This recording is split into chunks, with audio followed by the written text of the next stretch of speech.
6:01 at the MJ Morning Show. Fessy, you get caught up in that snarl at 275 southbound near the I-4 interchange?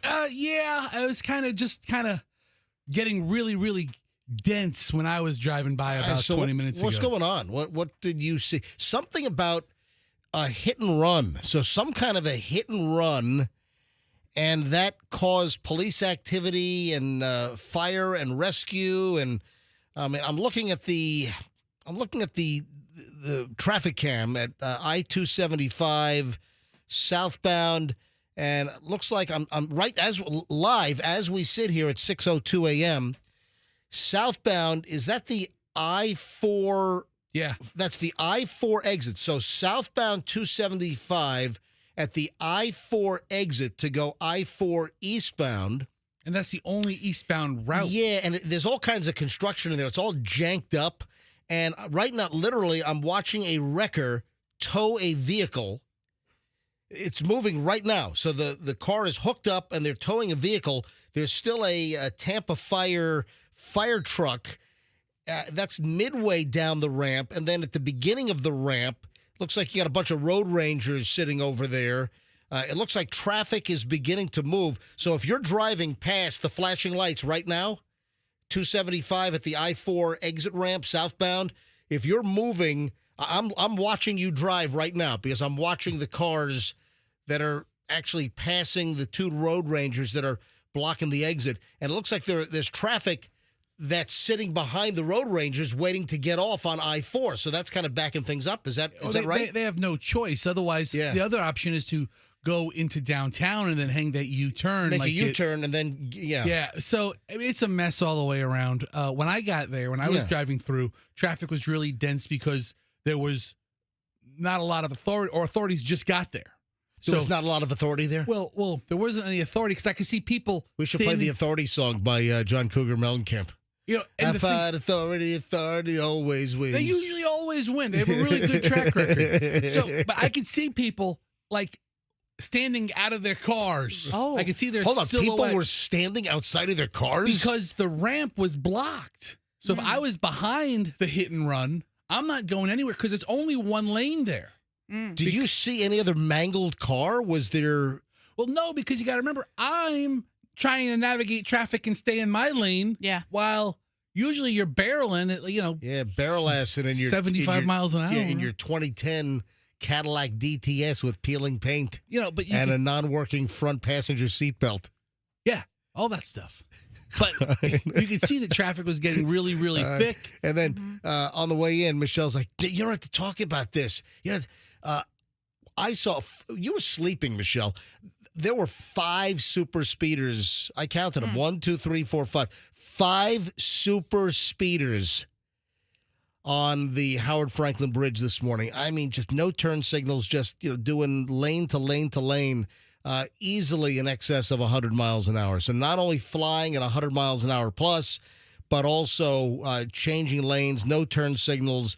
So I had 5 of them. 5 super speeders on the Howard Franklin Bridge, about 5:20 this morning.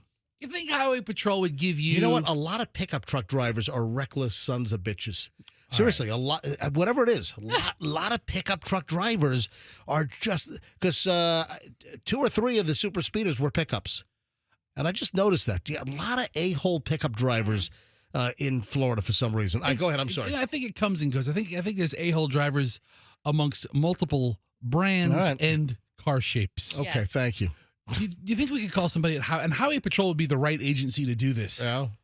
To give you one of those portable lights they used to use in 1970s. Like a Starsky and Hutch light? Yeah, like you just take a light and boop, you put it on top. On the roof. And you can make citizens detainment. Oh, don't, please. Please, Fester. You don't see those Starsky and Hutch lights. The old 70s TV shows and maybe some early 80s where the undercover cops used to take the magnetic light with the wire dangling, and they used to put it on the roof of the car. Boop, just pop it right up there. I've never seen one in real life. Yeah. I'm trying to remember. Have I ever even seen that? And also, how would that work with our sunroof?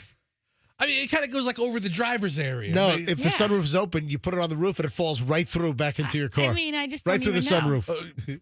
Is there enough space there even for it? I think the Tesla has an all-glass roof. Oh. So, by the way, it would never stick. I have not brought this up on the program. I don't know if Michelle finds this amusing or not. No. The dude was not there this morning. I haven't brought this up, but I think it's kind of funny to bring up.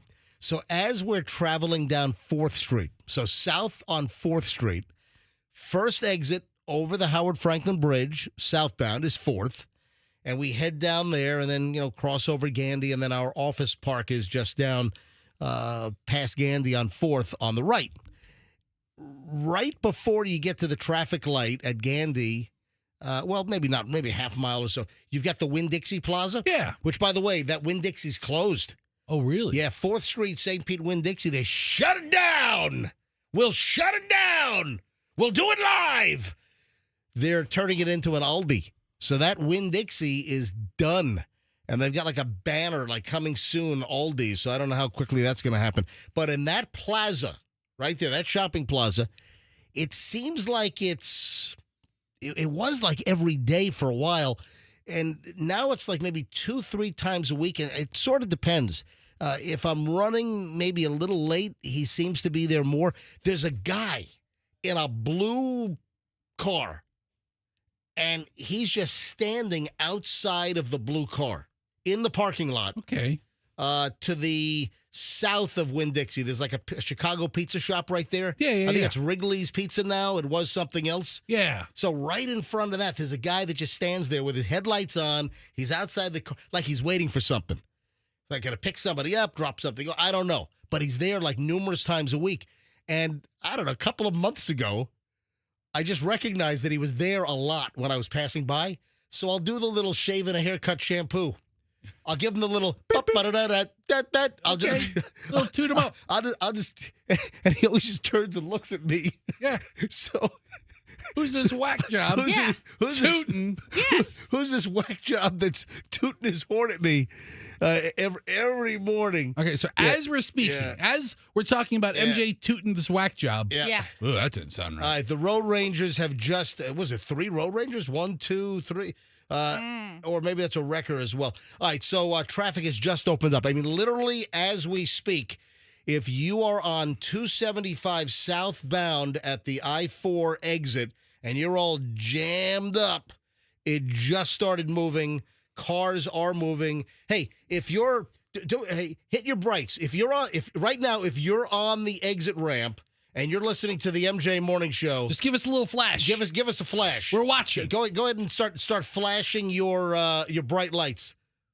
Come on. Hey, what's Andrew says is the delay? So what's how long could the delay be? I don't know. It's like 30 seconds. I don't know how long the delay is. Oh, it's a big yellow big rig truck. Andrew says there's a 30-second delay. Oh. So I was going to say, they just moved the camera. Somebody just moved the camera. Who's moving the camera? So DOT control. Oh, someone's moving the camera. I can't. So just as the delay was about to run out, They focused on. Is that a red vet? no, looks like there's a red Camaro. That's a red Camaro. There's a yellow Corvette, a yellow Corvette, and a red Camaro. Oh, look at that! Oh, look at that! Oh, look! Oh, so whoever's controlling the DOT cam, good job. Right on top, there's a wrecker, an old school wrecker, not a flatbed, that's towing a completely smashed up white sedan. So now traffic is stopped again because the wrecker, they stopped. So the car, now they're lowering the car. So the smashed up car, there is a car that is obliterated that was being towed normally, which that clearly needed to be flatbedded. Yeah. So why they needed a flatbed to get that freaking car, which that car looks like it rolled 9 times. I think they were just trying to get it off the lane. Yeah. And now they'll try to figure out a better plan. But now the ramp traffic's all stopped again. Yeah. Well, the Road Ranger didn't give the come on back. You know, it looks like there was a Road Ranger. Right. And now we've got Road Rangers because of the Road Rager. I don't know. That car is trashed. I don't know how often you take that 275 to I-4 going toward the east. 0. I know, right. 0. I have no reason to ever take that exit. But if you take that at speed, and you brush a wall, it's like a pinball game. There's 2 walls very close to each other. Dude, when you're on 275 southbound, and I notice this every time, and I say the same thing to myself if I'm by myself, I'll say the same thing to Michelle. Ask Michelle.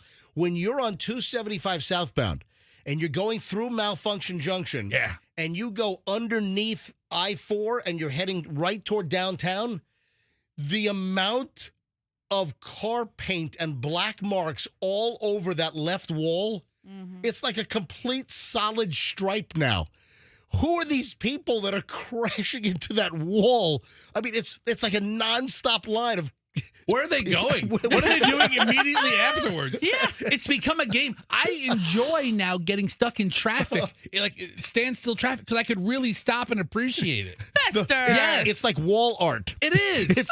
It's auto. But if you go through Malfunction Junction, look to the left, 275 south, and look how many cars have struck the concrete side wall. It is unfreaking believable. All right, 6:12 at the MJ Morning Show. Just getting rolling on Thursday morning. And we're all off kilter because, we were off on Monday for Labor Day. MJ Morning Show. Oh, something really concerning Michelle. Yeah, I got to give this some time. Next, MJ Morning Show. In Tampa, we have a crash on 275 south at I-4.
right, 621 at the MJ Morning Show. So traffic has stopped again on the 275 southbound ramp to I-4 East.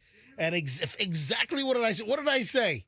What did I say? Exactly what I said has happened. Oh, that there car there, it needs a flatbed. So that's what you said. What is that car, man? Whatever this hit and run was, that white car, was that a Charger? Is that a white? I mean, mangled. The whole right passenger door is like off the hinges and dangling on the ground. So they used a regular hook 'em up tow truck. And I'm watching this thing, and it looks like the car is falling apart as they're pulling. I'm like, they need a flatbed for this. And then they brought in a flatbed. So, all right, so just now, it's moving again. The first yellow Corvette's going over. Yeah. The red Camaro should be next. Yeah, this is red Camaro, yellow Corvette. All right, so now everything's moving again. So the exit ramp to I-4 eastbound from 275 southbound, it's now moving again. And, man, that traffic has got to be jammed up to, like, I don't know, like what, Fowler by now? So, no. I mean, it's Bird? Yeah, maybe. Flip him the Bird? Maybe Hillsborough? I don't know. Maybe Hillsborough. So, all right. Listen, here's the thing. If that's a Charger, and I don't want to paint all Charger owners. Oh, wait a sec. Now, okay, now it is moving. There was a big lull. Yes, all right, go ahead. Somebody wasn't paying attention. So you don't want to paint Charger owners? With one broad brush. Yeah, but it looks like the Charger guy was the victim. Right. But what if he and another guy were racing? Oh, racing. With the yellow Corvette and the red Camaro. And the red Camaro, yellow Corvette guy are like, nothing to see here, officer. All right, moving along. I wasn't here. Yeah. 6:23 at the MJ Morning Show. Michelle is fascinated by a certain story. Michelle was upset that I did not mention this. She's like, you didn't mention this. So she brought this up on the way home yesterday, brought it up while we were just kind of sitting and she was watching freaking U.S. Open tennis yesterday. You didn't bring it up. All right, I'm bringing it up right now. What is your fascination with Burning Man? Oh, I don't have I shouldn't say I have I don't have a fascination. I don't have a fascination with it, right? It's just like, what are these people doing? Yeah. Like, I don't even understand. I tried to read the front page of their website. Just wait a sec. With just your knowledge base, with just what you know, describe what this dopey Burning Man festival out in the Nevada desert is. Okay. What the hell is Burning Man? I think it's a collection of people who believe that they are more like cerebral and culturally, engaged than the rest of us losers, apparently. And they're inclined to pay an insane amount of money for different levels of access to participation. Right. In that. And so some of them go in RVs, some of them go in tents. Right.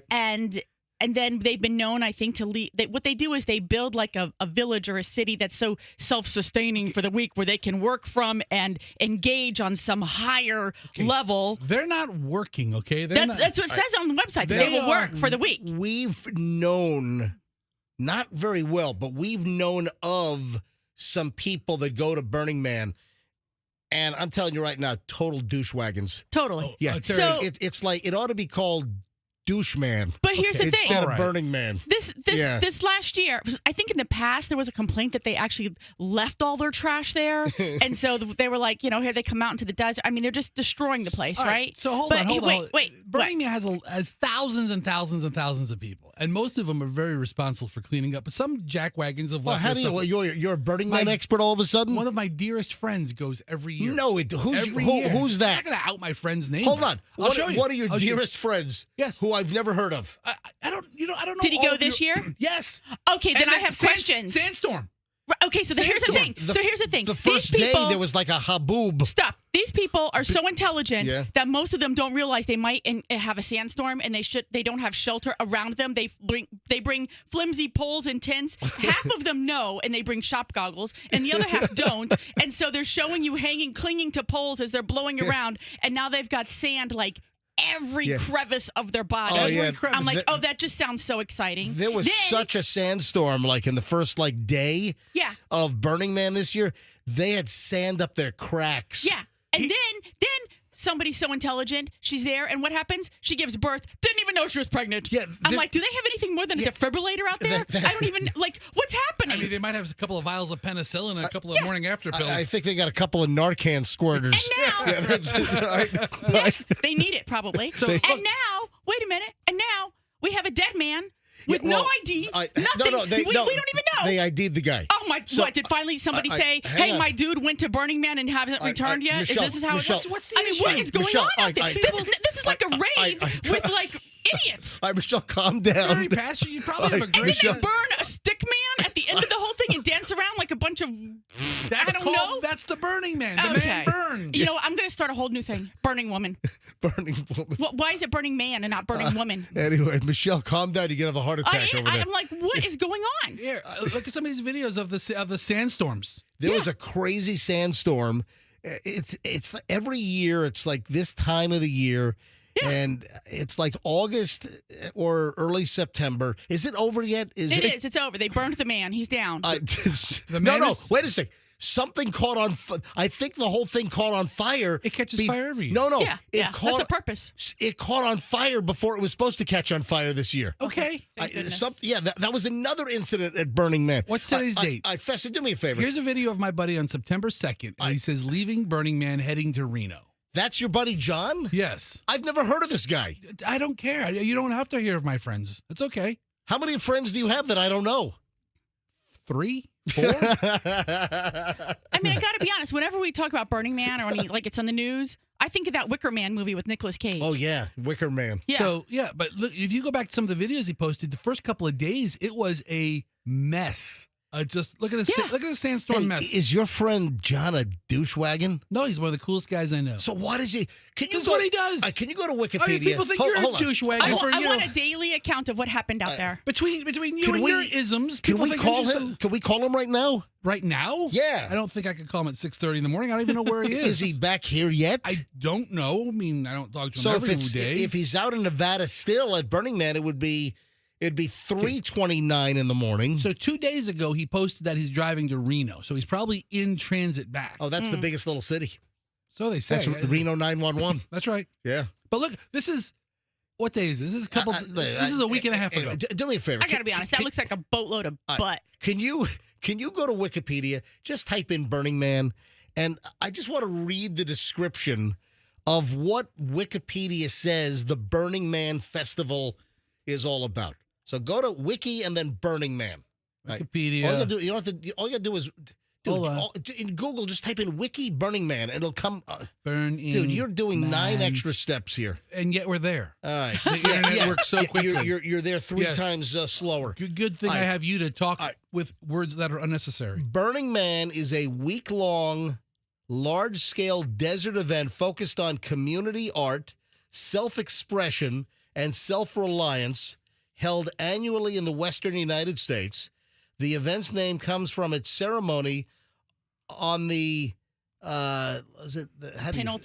penultimate night of the event, the symbolic burning of a large wooden effigy referred to as the Man. The Man burns. The Saturday evening before Labor Day. Since 1990, the event has been at Black Rock City in northwestern Nevada, a temporary city erected in the Black Rock Desert, about 100 miles northeast of Reno.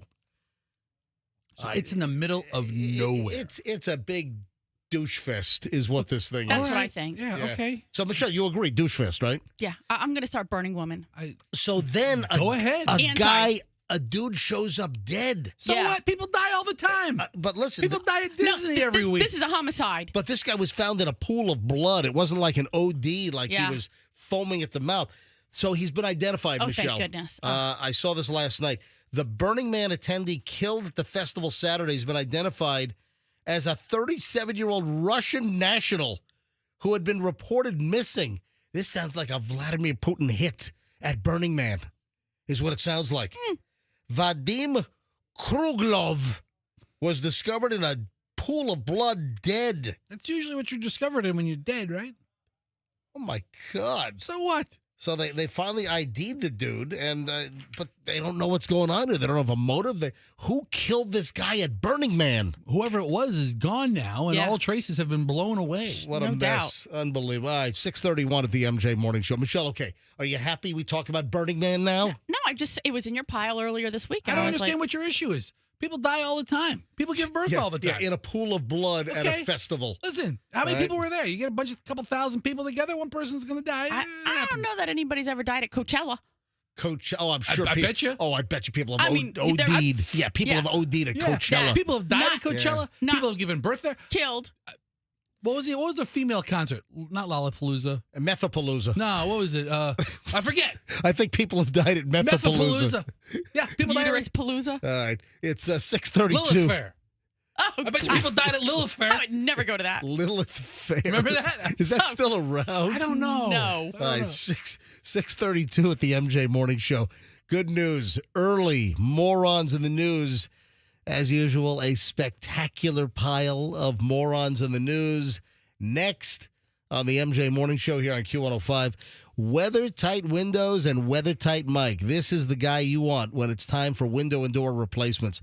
You know, one thing that's important to realize that you might have a new house or a new-ish house, but a lot of times these builders that are doing some of these, big developments, they don't put in high-quality windows. So you might have a house that's only, 7, 8, 9, 10 years old, and it might be due for window and door replacements because a lot of builders, they put in janky, crapo windows that are cheap.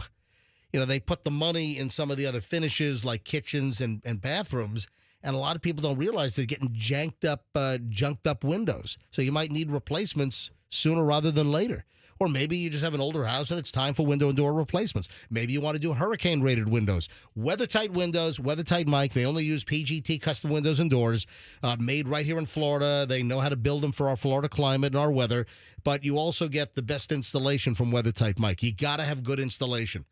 That is half the battle. You got to have a great window and door product. You got to have great installation. Right now, $200 rebate per door, $100 rebate per window, unaffected by tariffs because they're made right here in Florida. It's WeatherTight Windows, WeatherTight Mike, WeatherTightWindows.com. Tell them MJ sent you, and don't forget the cookies. At 6:34, Morons of the News next.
Been spending most their lives living in a moron's paradise. Been spending most their lives living in a moron's paradise. Of the news are on, man, every day. Every single day, a good pile of morons in the news. Listen to this nut job. Miami cop arrested for allegedly firing gun during inappropriate messages argument with boyfriend. So the boyfriend involved in some inappropriate text messaging. So what does the cop girlfriend do? You got to smoke them.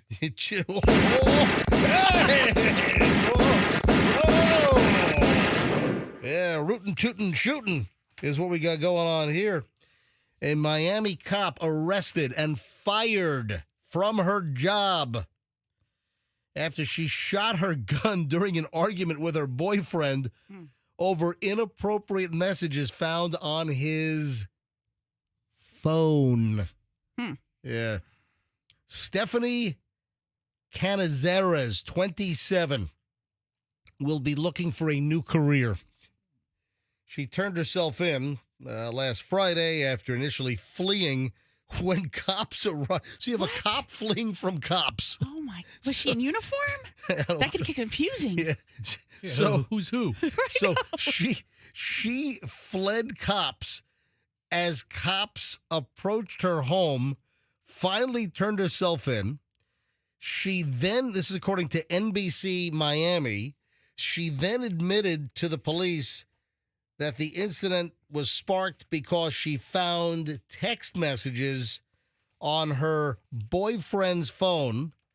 Canizares' boyfriend told cops the pair had been having a relationship problem for the past few days. When he arrived at the house on Friday, he found her outside holding the gun. She refused to come inside. When he asked, and then she fired a shot from her gun outside. Nobody was hit. The boyfriend has not been identified. It's got to be in a police report. He then ran inside the house, locked himself in one of the bedrooms with his young daughter and his own gun. Oh, no. Later, Canizares, the cop girlfriend, called the police and turned herself in, handing over her firearm with a spent casing inside. Well, that doesn't make sense. Inside the house, maybe, but not. No, hold on. Hours later, Canizares called police and turned herself in, handing over her firearm with a spent casing inside, which indicates inside the firearm. I mean, AI probably wrote this. Hold on. Yeah. If it's a revolver, you would have a spent casing inside the barrel of a or the cylinder of a revolver. But if it's a listen, no police departments use revolvers anymore. Why not? Yeah. They're all semi-autos. What was it? And of course, the spent casing gets ejected out of the ejection port. Was it her police-issued gun? Well, that's the question. I mean, I'm a law enforcement person. I have my issued gun. Right. And then I probably have I don't know. Anyway. a couple more. Yeah, you're personal. Weird. She told, maybe it was her drop gun. Yeah. All right. So she told investigators the shooting was sparked by her discovery of inappropriate messages in her boyfriend's phone. She was charged with aggravated assault with a firearm, discharging a firearm outdoors in a residential area. She was initially taken to a hospital after displaying abnormal behavior. Yeah, well, abnormal behavior is shooting at your boyfriend. Before she was booked into jail. She bonded out earlier this week on Monday. The Miami Police Department confirmed that she had been relieved of duty with pay pending the results of the investigation. All right, so she's suspended. She's not fired. Well, earlier in the story, it said that she was fired. I've been fired from jobs, and you know what they do? They stop paying you. Yeah. Yeah, so, I mean, it's under review. She could survive this. She is not going to survive this. Oh, in Miami, she'll be fine. No, she's not. She's cooked. She's done. Nah. Yeah. Oh, there's video of her singing the national anthem at a swearing-in ceremony for former police chief Art Acevedo in 2021. Oh, you got to find that. Hey, Wow. Here's the still photo of it. Oh, dude, you got to find the video. Go to YouTube. Dude, go to YouTube and type in national anthem police chief Art Acevedo. And then he went on to, didn't he go, he came from somewhere. That's a name that I know. Anyway, go to YouTube, national anthem Art Acevedo. Ooh, I spelled it right. Acevedo. All right. We got to find, I want to hear her doing the national anthem. Swearing in. Yeah, swearing in Miami. Miami. Yeah, come on. The video's got to come up. There's the news report. There's the news report. In. I want the national anthem. I want to hear this wacko rootin' tootin' shooting lady. I want to hear her doing the national anthem. I might have to watch the whole clip of his swearing in. Oh, my God. How long is the swearing in? But she sang it like, oh, say, can you see me shooting? Me shooting in the air. Anyway, that's a nutty story out of Miami. Here's another whacked out morons in the news story. Also, down in Miami, we're it's Florida, but a little Miami centric right now. Mm-hmm. Guy accused of regularly throwing glass bottles from a Miami high rise. What? Why? Yeah. Exactly. Why? 51-year-old man in Miami's Brickell neighborhood faced 48 felony charges earlier this week after cops arrested him for regularly throwing glass beer bottles from the 41st floor balcony of his apartment. Oh, man. How many cars did he hit? Did he ever hit a person? What the hell is the matter with this guy? Miami Police Department officers arrested Ivan Cadierno, a club at Brickell Bay tenant, after he allegedly threw so many bottles that he prompted investigations by both the building's management company and Miami police.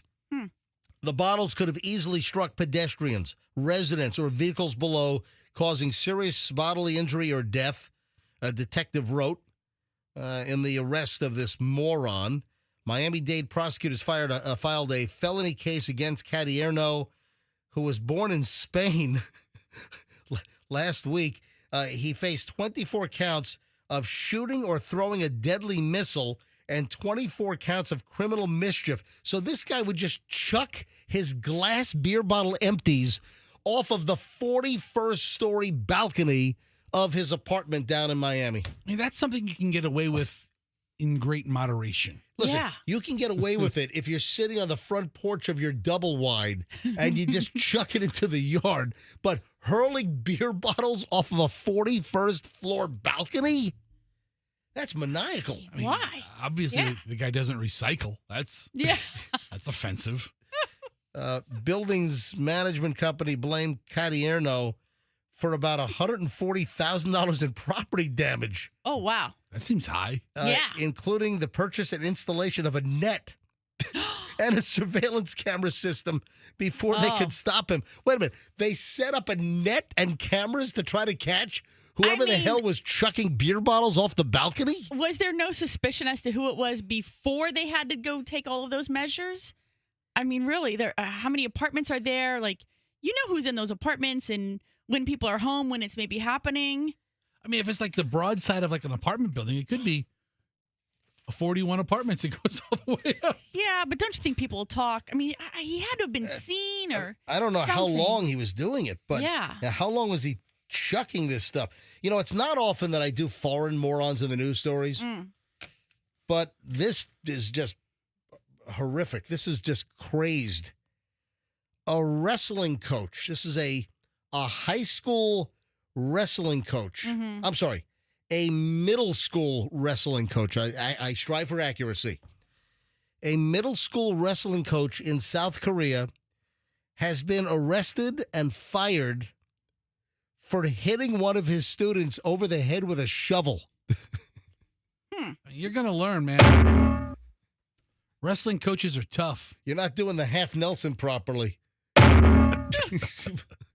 Whacked you over the head with a shovel. The coach of the wrestling team who hit a middle school player on the head with a shovel has received the highest disciplinary action of expulsion. So that's, I guess, Korean for fired from his job. Yeah. Oh, my That's it? God.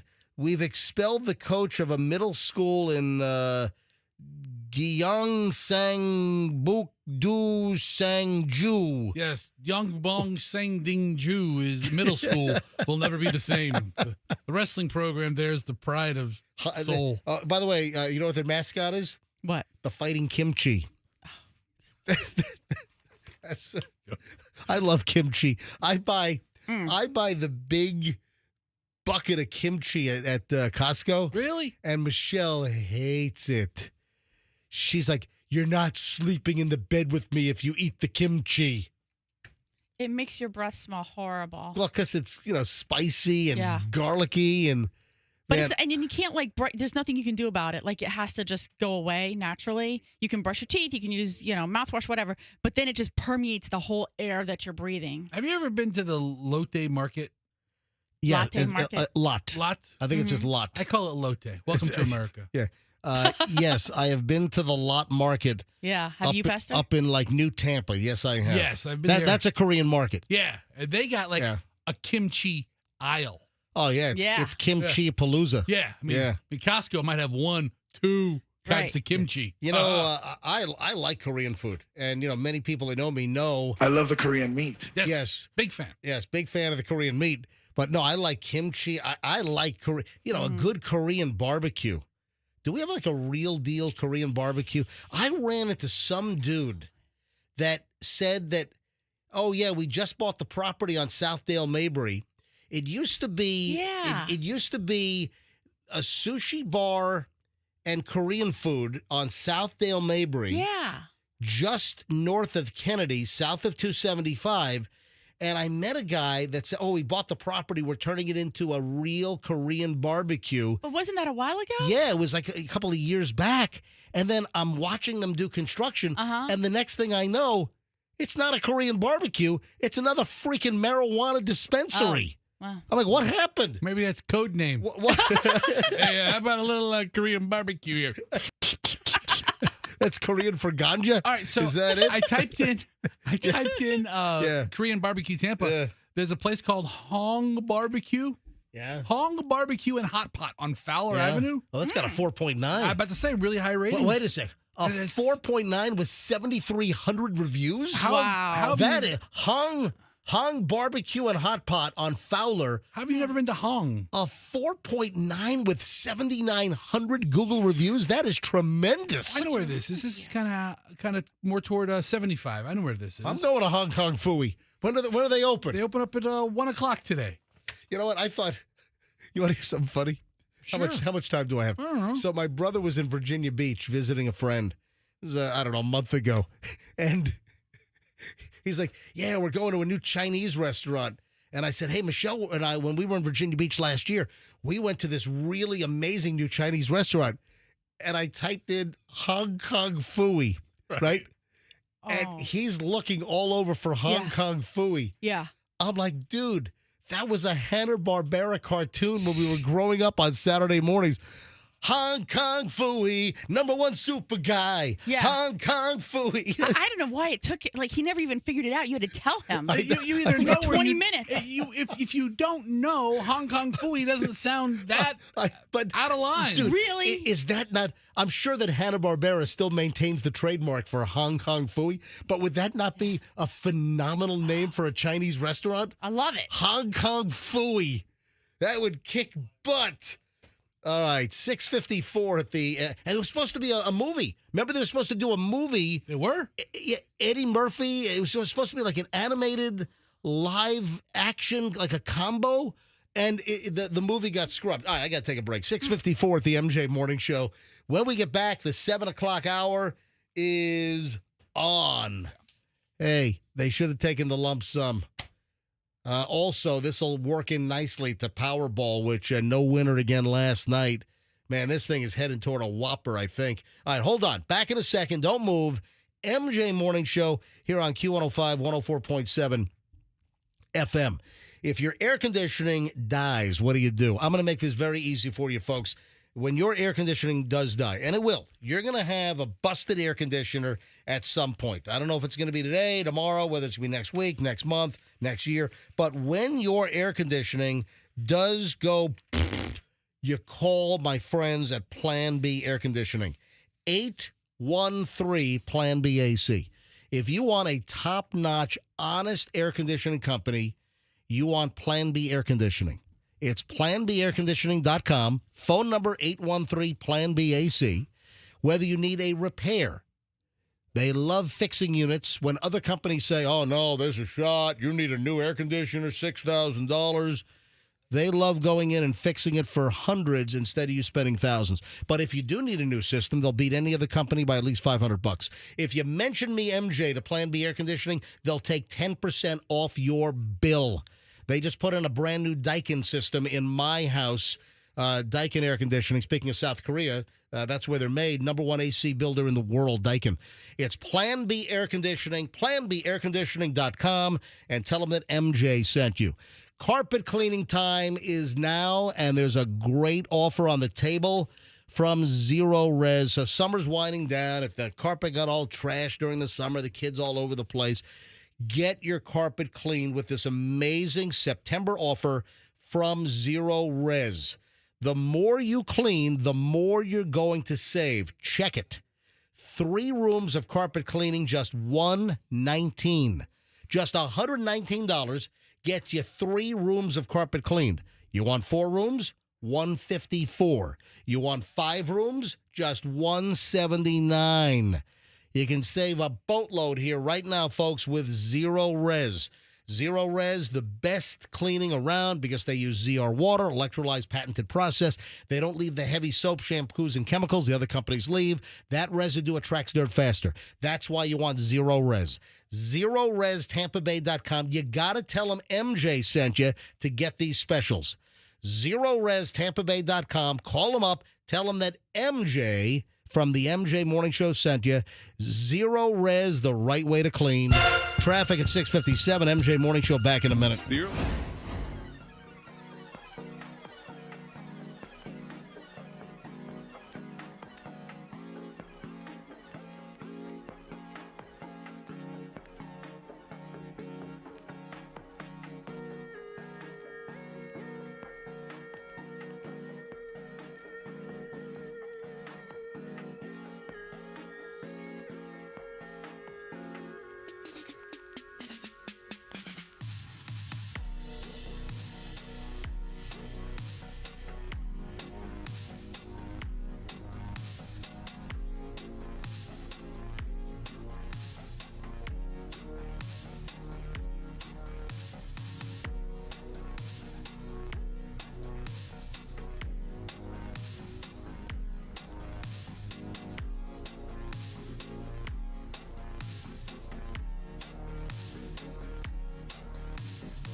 is a very good question, Fester, and I meant to bring this up on yesterday's program, but we just got bogged down in non-stop entertainment, and I didn't get a chance to bring it up. And I'll tell you, I'll answer your ice cream question in just a matter of minutes. First, though, I mentioned Powerball. Oh, and another, money-related deal. You should have taken the lump sum if you could. I don't know if it was offered, but, oh, dude, I've got a stinging follow-up to something that was so ubiquitous in the American advertising landscape that came to an end, and, oh, boy, promises made and massive disappointment. Hang on, what am I talking about? All right, first, let me tell you about Powerball, then I'll segue into that. So Powerball, I'm sure you might know. If you don't know, no winner again last night. So, Michelle, what happened at 9:30 last night? Oh, I forgot to buy the Powerball tickets. Can you do that in understandable? I forgot to buy the Powerball tickets. I understood her both times. Did you? You know what I said? What? Have a nice ride. Go get him, buddy. Did you get him? Yeah. He ran. Yeah, I ran out because, the Powerball, the cutoff time, I think, is 10 p.m. Mm-hmm. So I think if the drawing's at 11 Eastern time and the cutoff is 1 hour prior. So I think it was 9:40. I got up to Publix up on Kennedy. I drove normal speed. I had plenty of time to get there. So I also had not checked my Powerball tickets from Monday night's drawing. So guess what? What? From Saturday night, when I bought the Monday tickets, I had $12 in winners on my ticket. So I buy 10 tickets. When the jackpot is it's somewhere between 500 million and 600 million. That's when I get interested, and that's when I decide to flush my money down the toilet. All right, once it hits that big number. So I had the streak of 0 winners. I think there were 3 games in a row where I won nothing. I play 10 games with the power play. So it's $3 a ticket times 10. It's $30 a pop. Okay. So Monday, I played $30, and I scanned the ticket last night when I went to buy last night's Powerball. Mm-hmm. $21. Okay, so just a minute ago you said 12. No, from the Saturday night. The Saturday night one that I cashed in on Monday, that was a $12 winning ticket, all right? Then last night, I cashed in the Monday night purchase. Yes. And that was $21 of $30 purchased. So I'm getting better here. Yeah. All right? Getting better. You're going to win. Well, You're on a winning streak. From last night, I have no idea because I haven't scanned those yet. So last night, I purchased at the very last moment. I had 15 minutes to spare. So I bought some Powerball tickets, 10 quick picks with Power Play last night. No winner. So now the jackpot for Saturday's drawing is an estimated $1.7 billion, which I got to look at the chart here. That will make it the third, if it hangs at 1.7, and it's going to go up. But at 1.7 billion, that'll be the third largest Powerball drawing ever.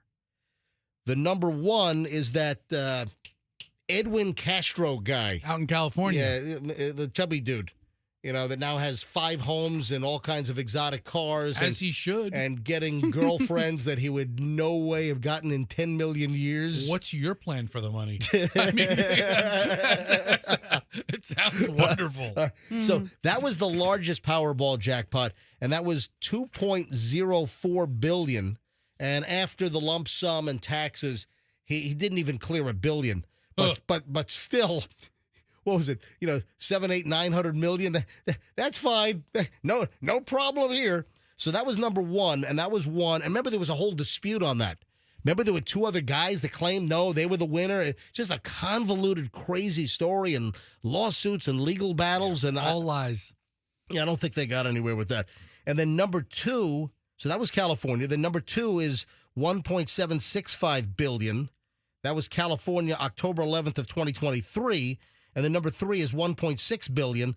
That was the one that was sold at a Publix over on the other side of the state, like Melbourne, Satellite Beach, somewhere around Neptune Beach, somewhere over there. Okay. And that was number 3. Now, this has now surpassed that. So number 3. And by Saturday, I'm guessing by Saturday, this is going to be the number 2 largest. And if there's no winner on Saturday, then we're going to get close to this being the biggest Powerball jackpot ever, because it's going to be close to getting over the $2.04 billion. All right, so that's where we stand right now. No winner. Speaking of money, although Florida did have $1 million winner, so there were some Match 5 winners. There were a lot of Match 5 yeah, winners. There's 2 in more people California. playing. Yeah, so Match 5, you had 2 so if you match 5, you get $1 million. If you do Match 5 with the power play, you get $2 million. That's why I do the power play. Oh. California had 2, Colorado had 1, Florida had 1, Georgia 2, Illinois, Maryland, Minnesota, Ohio, and Pennsylvania had $1 million winners, and then $2 million Match 5 plus power play winners. You had 1 each in Michigan, Oregon, Texas, and Wyoming. Yeah. So might have been somebody at some ranch hand in Wyoming. So speaking of money and giveaways, and I also have, another one of these stories about, experts say how to increase your chances of winning Powerball. There's no way to increase your Well, chances. hang on. Well, listen to what an expert has to say. I'll get to that in just a couple of minutes. First, though, the other, prize money fiasco. Guess who's out of business? Who? Big Check, Prize Patrol. Oh, all right, so there were 2 of them. Yeah, you had And you had American Family Publishers or something, and you had, what's the other one? Publishers Clearinghouse. Exactly. Yeah. So Ed McMahon and Dick Clark didn't work for Publishers no, Clearinghouse. yeah. So everyone thought that Ed and Dick worked for Publishers Clearing, but no, they worked for the American Family Sweepstakes or Publishers, whatever. So this story is about Publishers Clearinghouse with the big check. And remember they did live Super Bowl spots? Yeah. And, they would show up and ring the door and give someone their big check. Check this out. They're out of business. So what happens to all the people that won X amount of dollars for life per week? Remember those things? Yeah. Win $5,000 a week for life from Publishers Clearinghouse.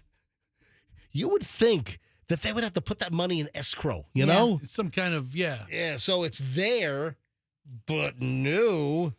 I saw a story about people that won $5,000 a week forever. Oopsies, and then the company went bankrupt. Now it's $0 a week forever.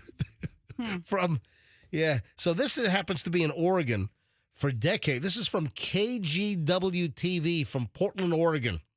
For decades, Publishers Clearinghouse made dreams come true. In August 2012, the Prize Patrol surprised a Southern Oregon man with balloons, flowers, and an oversized check. You won $5,000 a week forever, a member of the Prize Patrol said with TV cameras rolling. John Wiley of White City, Oregon, thought he was set for life. The jackpot allowed him to retire.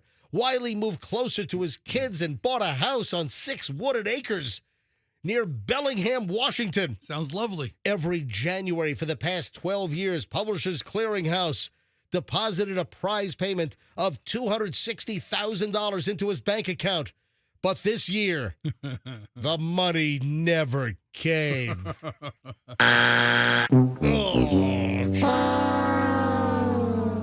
In April of 2025, Publishers Clearinghouse filed for bankruptcy.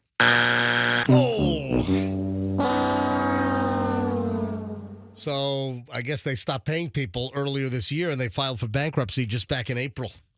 That sucks. Why did someone give me a heads up? Hey, we're going out of business, Wiley asked. I mean, they could have given the guy a call. It's not a good way to treat anyone. A KGW TV investigation found that at least 10 past Publishers Clearinghouse prize winners haven't been paid. And a bankruptcy expert says they probably won't get their millions after the company went bust. This feels like a nightmare. I thought this was going to go on for the rest of my life, so I really didn't have to worry about money. Now he worries a lot. The annual prize payment was his only source of income.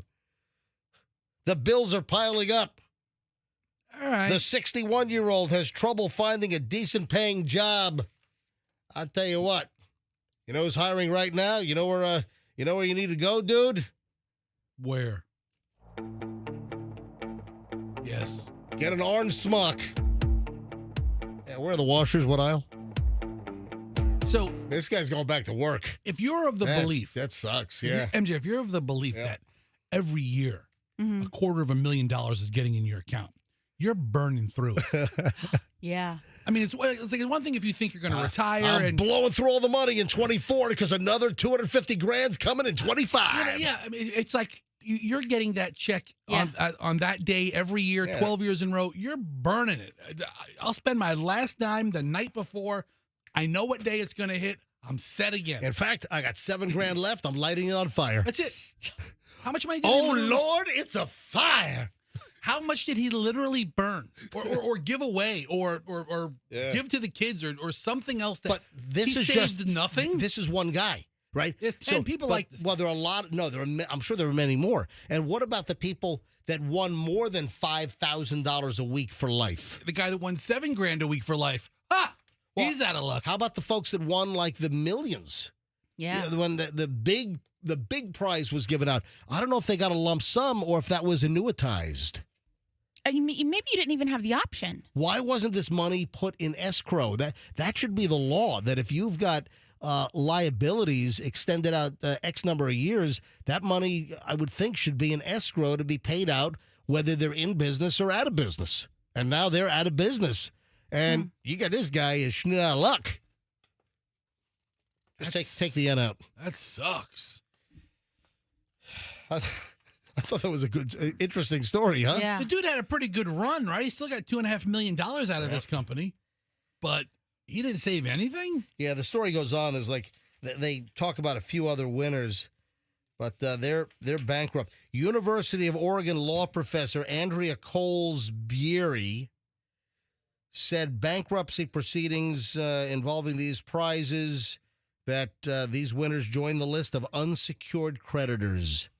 Yeah, they're jacked. All right, so it does have a happy ending for some people. Yeah. Some winners did get paid before the bankruptcy. Oh, wow. Oh, yeah, I see that. Some winners did get paid before the bankruptcy. Publishers Clearinghouse offered Forever Prize winners the option of annual payments or a lump sum. They did. Yeah. So some people did get. Well, no, I saw that. Yeah. That's why I said, when I teased the story, I'm like, Yeah. should have taken the lump sum. Yeah. So there was an option. Because what they annuitize this stuff, it sits and collects interest, and it's just like the lottery. Most people opt to take the lump sum right away, but to get the full amount, you have to take the annuitized payments over like 29 years. It sounds like a better deal to take the $3 million now. Yeah, you take it now instead of waiting for $250,000 every year. Most like accountants or CPAs will tell you take the money right now. But I did remember we had a story, I don't know, a year or two ago. It makes sense for some people to take the annuity because it's consistent money. You don't burn through it. Right. I mean, if I had the $3 million in my hand right now, I'd go on a bender and I'd be broke in a week. Yeah, booze and hookers. Yeah. Be the best week of my life. But yeah, I mean, if you get all the money, you have the potential of losing it all. Right. But it makes sense for some people. However, 7:15 at the MJ Morning Show. However, Fester. Let me go back to what I just teased a moment ago. All right. Because you always hear that it doesn't matter your so-called lucky numbers, and I mentioned that here's another story on how to increase your chances of winning Powerball, and you guys just a few minutes ago were like, yeah, go on, like Tony Soprano's mother, Mm-hmm. Give me a bad, Michelle. Bah! There you go. So according to this story, here's how to increase your shot of winning the Powerball jackpot. This is according to mathematicians. And listen, over the years, I've heard, you know what they say, with opinions, they're like, everyone's got one, blah, blah, blah, blah, blah. So in this particular case, with Powerball, the odds are 1 in 292,200,000. I mean, the odds are so freaking ridiculous. You can't even fathom how poor your odds are of winning this. But when it comes to playing the lottery, a lot of people rely on their lucky numbers. Birthdays, whether it's yours, kids, birthdays, family members, whatever.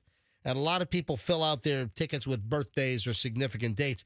Mathematicians are quick to point out there is no such thing as a lucky number in a random drawing, and relying on the same set of digits not only hurts your chances, but it also increases your odds of sharing the jackpot if you do manage to strike it. Better to pick your numbers randomly or have, quick picks is what they say. This is according to lottery expert Tim Chartier told the New York Post. The odds of you winning are the same. They have a typo in here. Yes. But the odds, if you win, of not having to share the winnings is much better. Yes, I am Tim Chartier, lottery expert. I Chartiered my pants. So they've only run numbers, and they haven't won. Well, in my research, my empirical research analysis, because I'm Tim Chartier, lottery expert. I'm just going to call him the Charter for short. He's the Charter. Down my family tree, that's how we got the Tim name. Shart. We were coming on the boat to America. We all sharted in our pants. We sharted the whole boat. Okay, Yes. Look, there's a Shart sighting. Har, matey. Who just sharted themselves? The Chartiers. And now I'm a lottery expert, and I can tell you this. My lucky number is 54. And that's the amount of times my great-great-great-grandfather sharted himself. On the Mayflower. On the Mayflower. Yes. It should have been the May Shorter instead of the Mayflower. He was the first one to shart on Plymouth Rock. Those Indians were pissed. Michelle, are you okay over there? I don't understand why you can say shart, and I got in trouble yesterday for saying what I said. Let me tell you this. That's not fair. When the Pilgrims made friends with the Indians, you know. Mm-hmm. They smoked the short pipe. Well, my grandfather's sharts helped grow the crops, if you know what I mean. The maize. It's saved the colony. Yeah. And now I'm a lottery expert, and I can tell you this. I'd stop. Your lucky numbers suck. And the way you increase your chances are to buy more tickets. Yes. But yeah, of course. Buy more. Well, obviously. Duh. Says the lottery expert, Mr. Chartier. But listen to this. Let's say you buy 1 million tickets. Remember, you had those syndicates that would buy all the combinations. Remember that? Yeah, but there were people that tried to have multiple machines and spit out multiple. There were some syndicates that they figured out how to print or get all the combinations printed in the time, and they would turn a profit. Even by buying all the tickets, they would still turn a profit. Yeah. If the jackpot was at a certain amount, and I think that was done like in Texas and in Virginia or something. All right. Anyway, so last thing here. Was that a movie? What? Like, it might have been. You're right. Wait, like Bryan Cranston? It might have been a movie. All right, listen to this. Last thing here. The odds are stacked against you, obviously, with Powerball or any of these, lotteries. Even buying 1 million tickets at a cost of $2 million would leave you at less than a 1 in 292 chance of winning. If you bought 1 million freaking tickets, you'd have a 1 in 292 chance of winning. All right, 7:21 at the MJ Morning Show. We start over an hour and 20 minutes of nonstop MJ next. When we get back, man, my tip video is taking off. Fessy, did you see this thing? I saw it on mute. All right. Oh, you didn't hear the audio? I didn't. Oh, dude, what's the matter with you? All right. Tipping, guilt tipping. I've got a new video where I ask a question, and I picked up some takeout from Michelle last night. And this is where, man, they got an operation at this place. All right, hold on. Tipping culture, guilt tipping. You got to hear this. Oh, The dog and the marijuana. You got to hear what happened to Julian's friend's dog. All right, hold on a minute. Michelle, you know some of the details. All right, hang on. Next on the MJ Morning Show on Q105, don't move, here on 104.7 FM. My friends at Veterans Ford are waiting at the door, ready to welcome you with open arms, like a freaking Journey song, with open arms. If you want the MJ deal, you go to Veterans Ford, and you walk in there and you just announce, I listen to the MJ Morning Show. I'm here for the MJ deal. What does that mean? It means if you go to Veterans Ford and you ask for the MJ deal, it means that no other Ford dealer in town will beat a Veterans Ford deal. When you invoke the MJ deal, you're going to get great treatment. People always comment to me how nice they are at Veterans Ford, how well they're treated. Easiest deal, easiest negotiation, easiest paperwork, easiest process. Instead of feeling like you were run over by a truck, when buying a car at some other car dealers. That's why you want Veterans Ford. Right now, there's a lot of good deals, a lot of good rebates going on.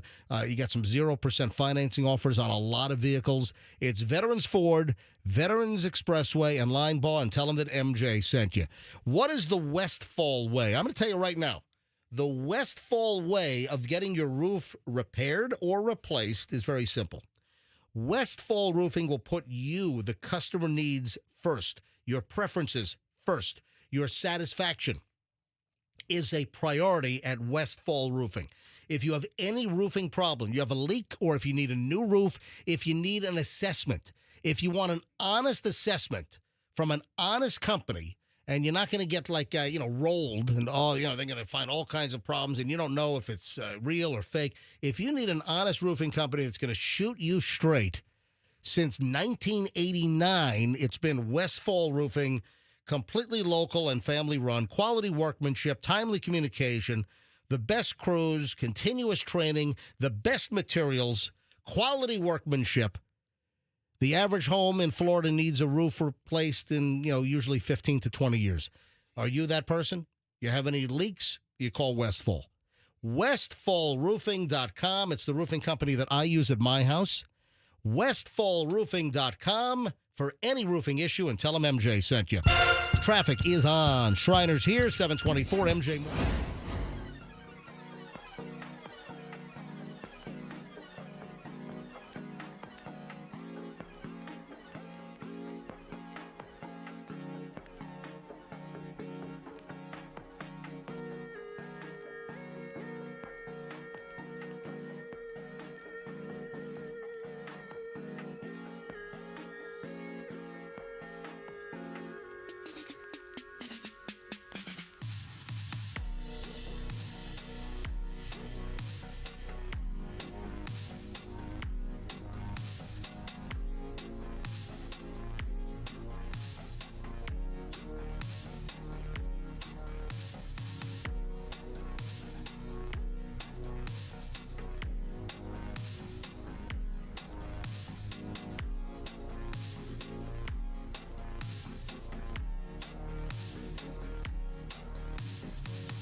Ladies and gentlemen, MJ has entered the building. It is 7:29, MJ Morning Show. 1 hour, 20 minutes of nonstop MJ starts right now. Fester, what do you mean you watched my little tipping Instagram video last night without the audio? Why would you possibly watch the video not knowing what the hell is going on by not listening to the audio voiceover? I generally listen to or watch Instagram on no volume, and then I decide if it's worth turning the volume up for. So do double the work. And I thought you were at some guy's like house.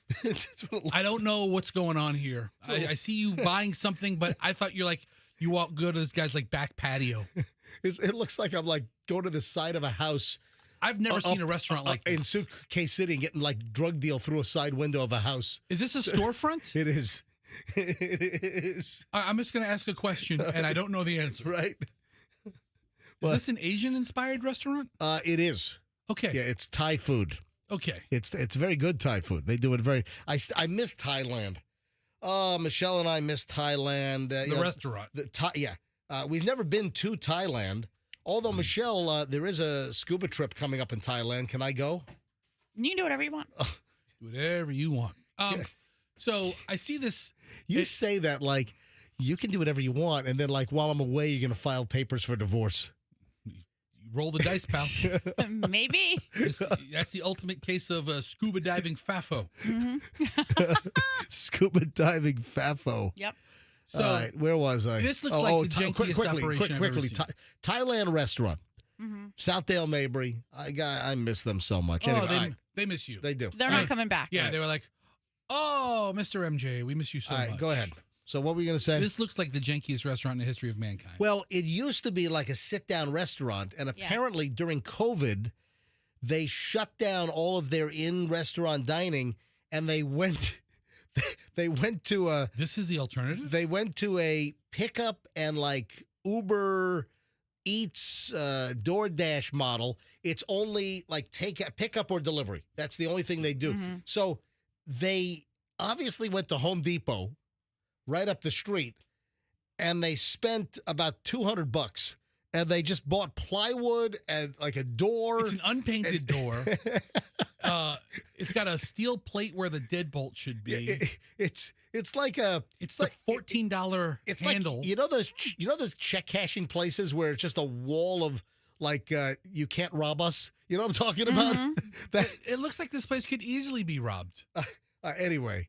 So the deal. And then this little food spitter outer slidey device. All right, folks, you got to go to my Instagram. You got to check out the video when you can, because I've started a debate, and I'm going to play the audio for you. So, Fester, you still have not heard the audio? I haven't, although now I've seen. Do me a favor. Read the big graphic, which is on my video. Read what that says. Would you tip on this takeout? Yes or no? All right. Would you tip on this takeout? Yes or no? That's how I don't picture you saying. I picture you saying it like, oh. This is like a 25-second video. It's very quick. Okay. All right. Go ahead, and I want you to. And then this is pretty funny. Someone asked in the comments, "Are you really saying this out loud for them to hear?" And then somebody replies. I didn't even get a chance to reply. Someone else replies, "No, it's a voiceover." Yes. I recorded the video, and then I did Ask Michelle. I recorded the voiceover like 19 times until I got it where I wanted it and saved it and then published this video yesterday. All right, Fester, refresh the feed, unmute, and let's go and play. Hurry up, go. It's MJ Morning Show, Q105 Tampa Bay, 104.7 FM. I don't tip on takeout. Take a look at this. They shove your receipt through this little slot. Thank you. And then this Thai place where the food is really, really good. Then they shove your food out like you're at a drive-through window at a bank. Here we go. I'm not tipping on this. Thank you. Leave a comment. What do you think? Frank. All right, so I'm asking people to comment. Go look at the video and comment. I am not tipping on this. So they hand you the credit card receipt, and there's a line for the tip. And then you put the receipt in a bucket off to the side. Let me be very clear. The food is good. Michelle, you love their chicken fried rice. Oh, it's so delicious. Julian and I had to have it at least once a week. Yeah. So they have they're doing something. There's some kind of there's an ingredient that gives it an umami effect, and it just has a very, very good flavor. Oh, it's MSG. It's tasty. As Uncle Roger says, MSG is flavor. MSG is flavor. Yep. Oh, my favorite local creator has commented up here first. Oh, look, call Anthony. I'll be back. Yeah. Oh, call Anthony follows me. Or I think he just call Anthony followed MJ Morning Show on Instagram, and he just recently followed me, Certified MJ Radio. Call so folks, Anthony _ is one of my favorite local follows. Yeah, call Anthony is a good local guy, and he responds no tips on takeout. And I've always had this position, but folks, go look at this video and see this kind of. Listen, the food is great. The people are friendly. The food is great, but the pickup takeout experience, it's kind of high on the janky scale. It's really, really janky. Should I say the name of the place? You know what? If they hold on, the food is good. If they have, they do a good job with the food, and really, when it comes to it, that's really all that matters. Is the food good? The answer is yes. So I think you'd be doing them a service because everybody's getting the same experience. And you probably want to see the janky little slide out, like drive-through bank, drawer that your food comes out of. Okay, you have to tell me now what it is. Because, listen, this place has good food, and you would recommend them going there. Anybody can go there. Absolutely. What is it? It's Lemongrass Thai on Kennedy Boulevard. So is that the gas station place? No. That's an Indian place. No. So the Indian place for Indian, dude, do you know the difference between Thai food and Indian food? I know. Well, no. Do you know the difference between India and Thailand? Couple thousand miles, maybe. Same ocean, right? Same ocean. Right? Indian Ocean, right? Well, yeah, sort of ish. Yeah, I guess so. Right. Yeah. So, yeah. Oh, by the way, the Indian place, curry leaves, and many people say, curry leaves, lemongrass, curry leaves, so, very lawn related, very lawn care centric, horticultural. Yes, horticultural. All right. So, curry leaves, and I've been to curry leaves numerous times, or we've taken out from curry leaves many times. And even like Indian people, local Indians will say, yeah, that curry leaves, best Indian food in town. They were in the gas station. They were right in the BP gas station on Kennedy, right in front of West Shore Plaza. They took over now. They moved into the old Mitchell seafood spot, and then it became Kingsford Barbecue Grill or something. That was like a prohibition place. Then it became like Amendment 21 for like 18 minutes. Yeah. And now it's curry leaves, so they must have scored one hell of a square foot price to move into that place, because that place is like a death zone for failures. But I think curry leaves should do just fine in there. So they've moved into that spot underneath the parking garage right behind the Firestone Tire store.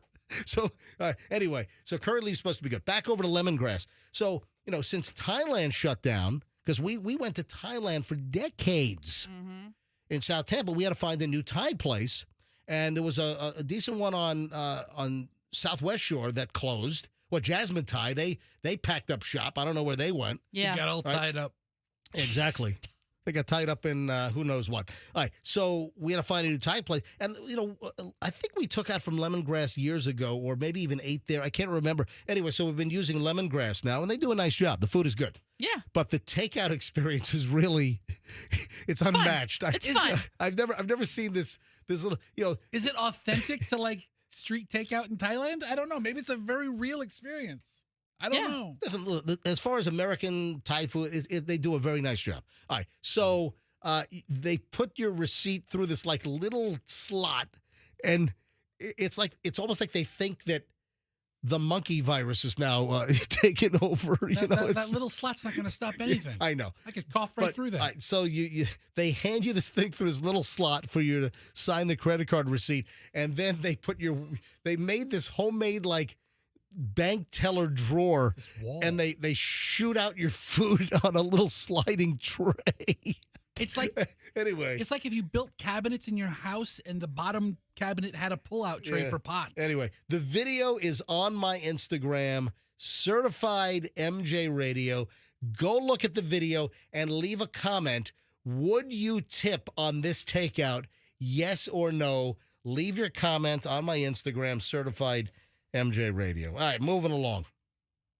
You had a question. Was there something else I was going to answer in this? I don't know.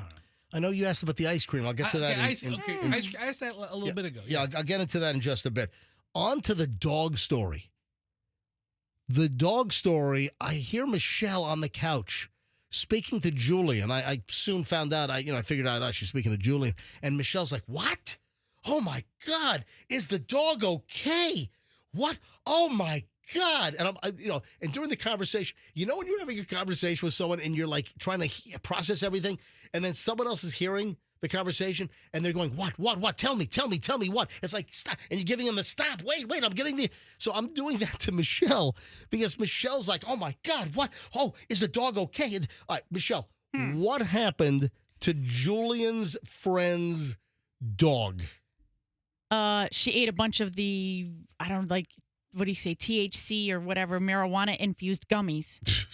Which I guess is what's happened when we've heard these stories before, but apparently it was a lot and really bad. A lot. The dog apparently was stoned off its butt. Yeah. So the dog, what kind of, was it a Shih Tzu? What kind of dog was it? No. What kind of dog? It's one of those brown, fluffy ones, I think. Okay. That's like a little one? Like a... No, like almost... Like Miss Mabel, maybe. Welcome to the Westminster Dog Show. How big is and now we're up to the brown fluffy ones. It's not like a Yorkie, like a little lap dog. No. Kind of like Miss Mabel, I think. A Labradoodle. Miss Mabel's a Bernedoodle. I think it's something like that. Bernie Doodle. Either that or it's a Labrador. Labrador, Labradoodle, Doodle Doodle, Golden Doodle, Dookie Doodle. I don't remember. All right. So Shadoodle. it's a smaller dog, right? I don't know. It doesn't matter what size I don't know. So the dog You're asking me questions that I don't know. I heard you say something about grams. How much? That's the weed part. Yeah. Not the dog's weight part. No, Julian's saying it's a big lab. See, he has the facts. That's who you need to be talking to. I don't know why you're asking me the questions because I was just alarmed with the whole scenario. I didn't get all of the details. I was just like, oh my gosh. I didn't know he was listening up in the city, up in New York. Hold on. He's always listening. Call Julian. Calling Julian's cell phone in Lower Manhattan. Yeah, he's now below Canal. Yeah. All right, so what kind of dog was it? I believe it's just a lab. Okay. So a lab's a good-sized dog, that right? is. All right, so it's not a little vibrating hamster-sized dog. All right, but the dog ate like a lot of edibles? Yeah. 12,000 milligrams worth. 12,000 milligrams? I don't understand. Hold on. When you take 12,000 milligrams? When you take a Tylenol, it's like 500 milligrams. Like one ibuprofen is what, 250 or 225 milligrams? You're saying the dog ingested 12,000 milligrams of THC? Yeah, ate like the whole bag of gummies. Oh no! So what happened to the dog? Well, he took it to the vet, and the vet said this is the highest I've ever seen a dog. Okay, 1,200 is a lot. 12,000, Fester. 12,000? It's 12, not 1,200. Okay. It's 12,000 grams. Oh my! Or I'm sorry, milligrams. So wouldn't that be? It's a lot. It's a lot of THC for the dog to ingest. So you're saying the vet told your friend this is the highest I've ever seen a dog? Yeah. Was the dog in danger of dying? No. I mean, this dog was stoned. Like, extremely. Was the dog, like, wobbling? Could the dog even walk? So the dog ate 120 milligrams. 12,000 milligrams dude, is a lot. No, 120 milligrams is half a freaking Advil. I think marijuana is different. Well, it's not by weight. It's not the weight of it's the weight of the medication that's in. Because listen, in a pill you have all kinds of inert ingredients, but it's the actual amount of the medication. 500 milligrams of Tylenol or whatever. My drug dealer is texting me right now, and he says they're sold in packs of 10 or 12, right, and they're each 10 milligrams each. Right. So if the dog would have eaten all 12, it would have been 120 milligrams. But I'm looking at a package right here that says it has 12,000 milligrams of THC. And these were the whole pack. It's a gummy. Julian, these were gummies, right? Yeah. Yeah. 20 gummies per jar, 600 milligrams per gummy, so it gives you 12,000 Yeah. total. It's totally ate the whole possible. package. The dog ate the whole freaking thing. It's 12, a whole giant package of THC infused gummies. I don't know this marijuana math. I don't either. That's what I didn't understand. I couldn't process that part. I was more worried about the dog when he was telling me the story. Hey, if we have any math teachers, you need to do like meth and marijuana milligram math on your next math test. Yeah, your whole metric chapter can be just like a weed dispensary. Right? A field trip for the kids. If Johnny's dog ate 12,000 milligrams of THC, how many grams is that? With the metric system, it's very easy. It's all just a decimal place here and there. Oh, but, man. How long did it take for it to wear off? Yeah. John, do you know? How long was the dog stuck? I have no clue. But the dog survived, right? Yeah. Is the dog going to have any, lasting residual permanent damage? As far as I know, no. But I might see the dog, next week, so... Can you imagine the hallucinations this dog was having? No. Can you imagine what this thing was thinking? Like I said, the vet said it was the highest they've ever seen a dog before. I mean, yeah, that's really high, regardless of whatever it breaks down to be. That's nuts. That's awful. And this is becoming more and more prevalent, MJ, with marijuana in food.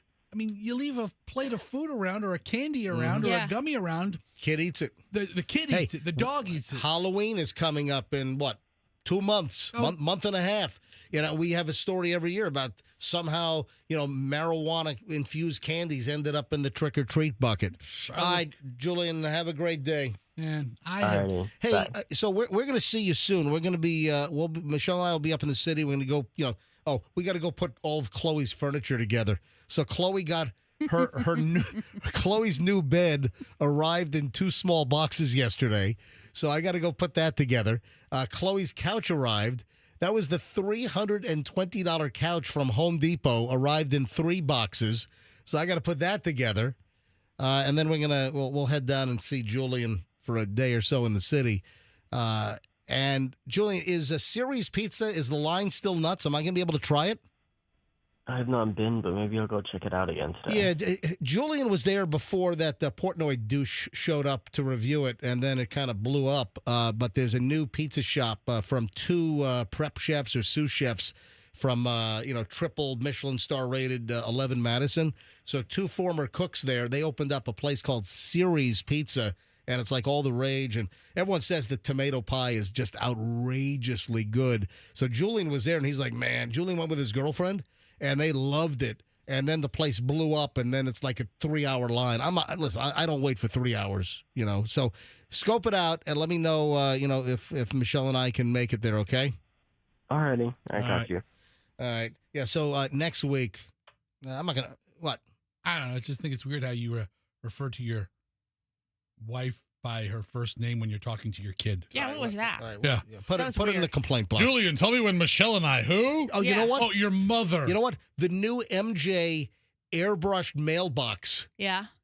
We ought to turn that into the complaint box, so you can put all your complaints about me in the mailbox. Let me get a complaint card. Fesh is going to fill out a complaint card right now. I hate when you call Michelle, Michelle. All right, so your kids. Next week, Michelle and I are going to take a couple days off because we got to go, put all kinds of stuff together for Chloe. I mean, she's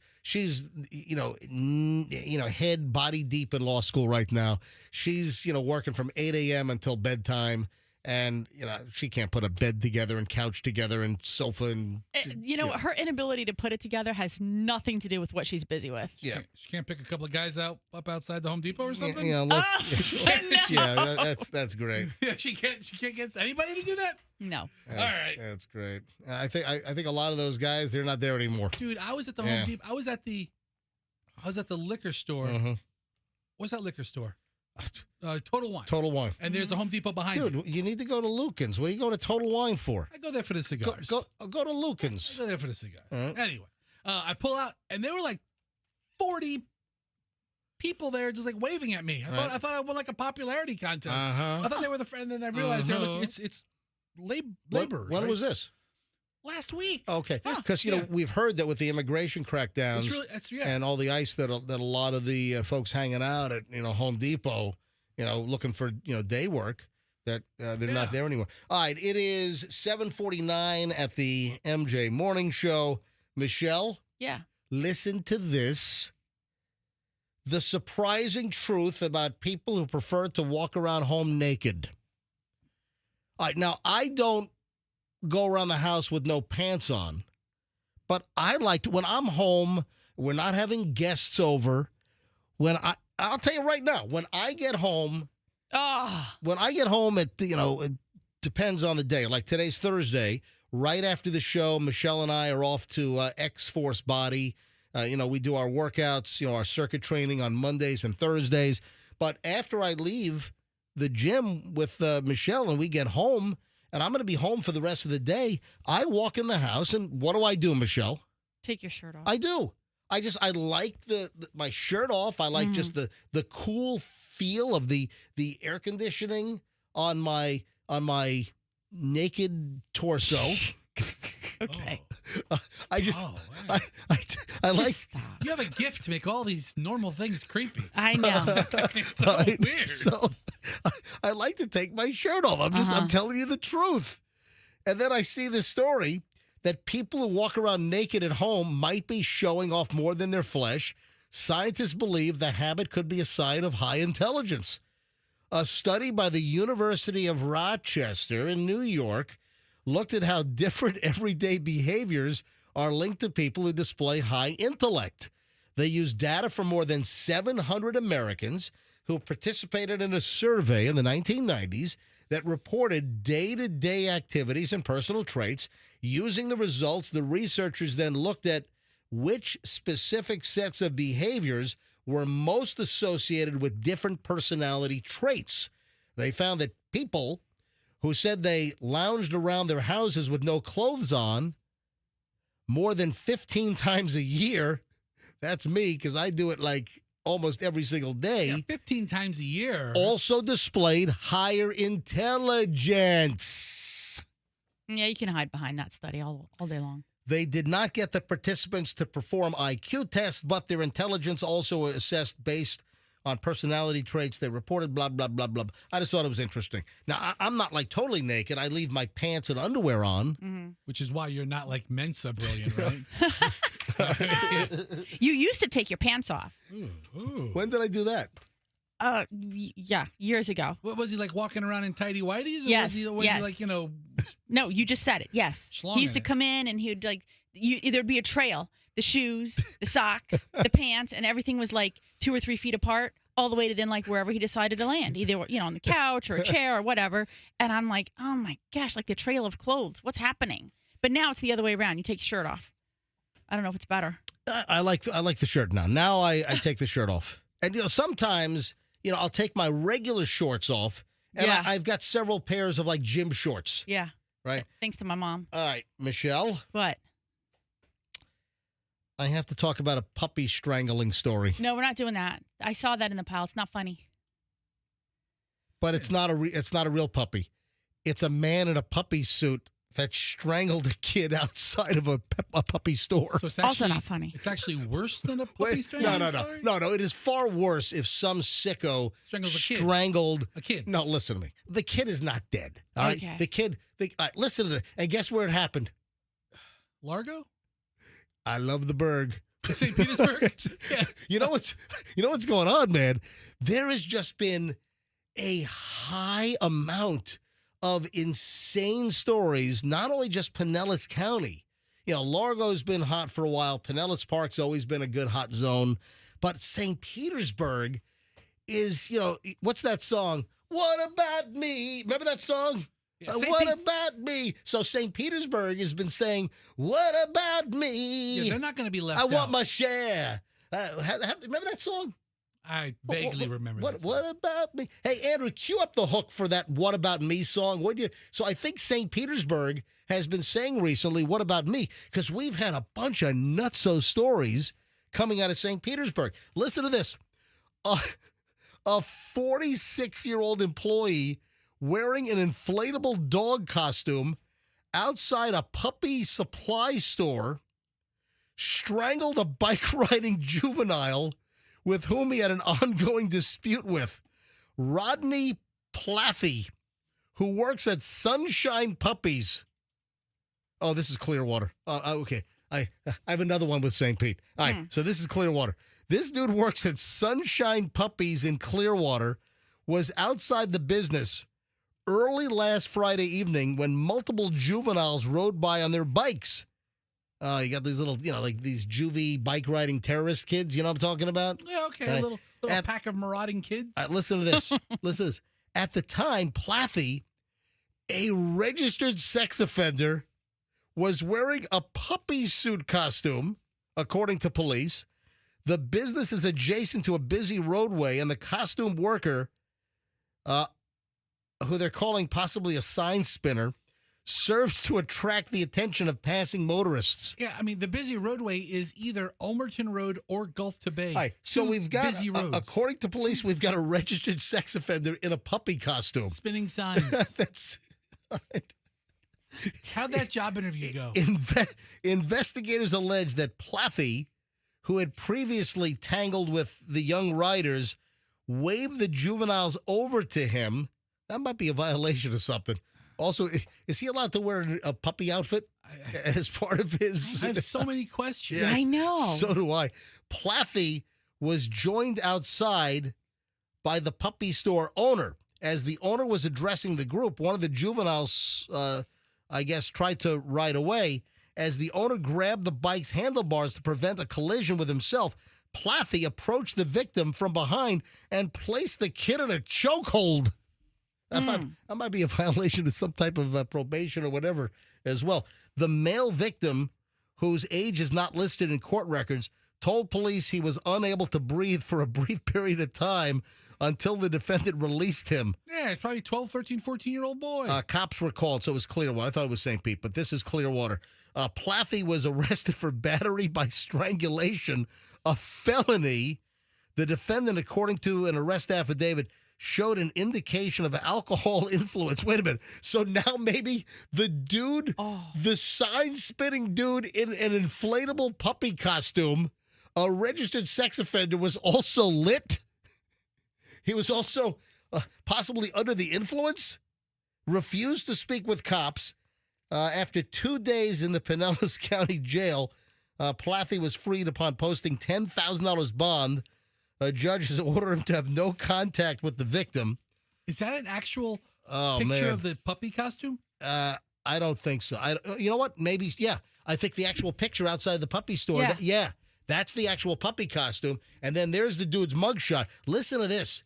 This Plathy guy in the puppy costume has an extensive criminal record with multiple battery convictions, as well as convictions for burglary and drug possession. He spent 6 years in prison for a 2013 sexual battery case that resulted in his designation as a sex offender. Plathy returned to state custody in 2022 and spent about 30 months behind bars before getting released back in October of last year.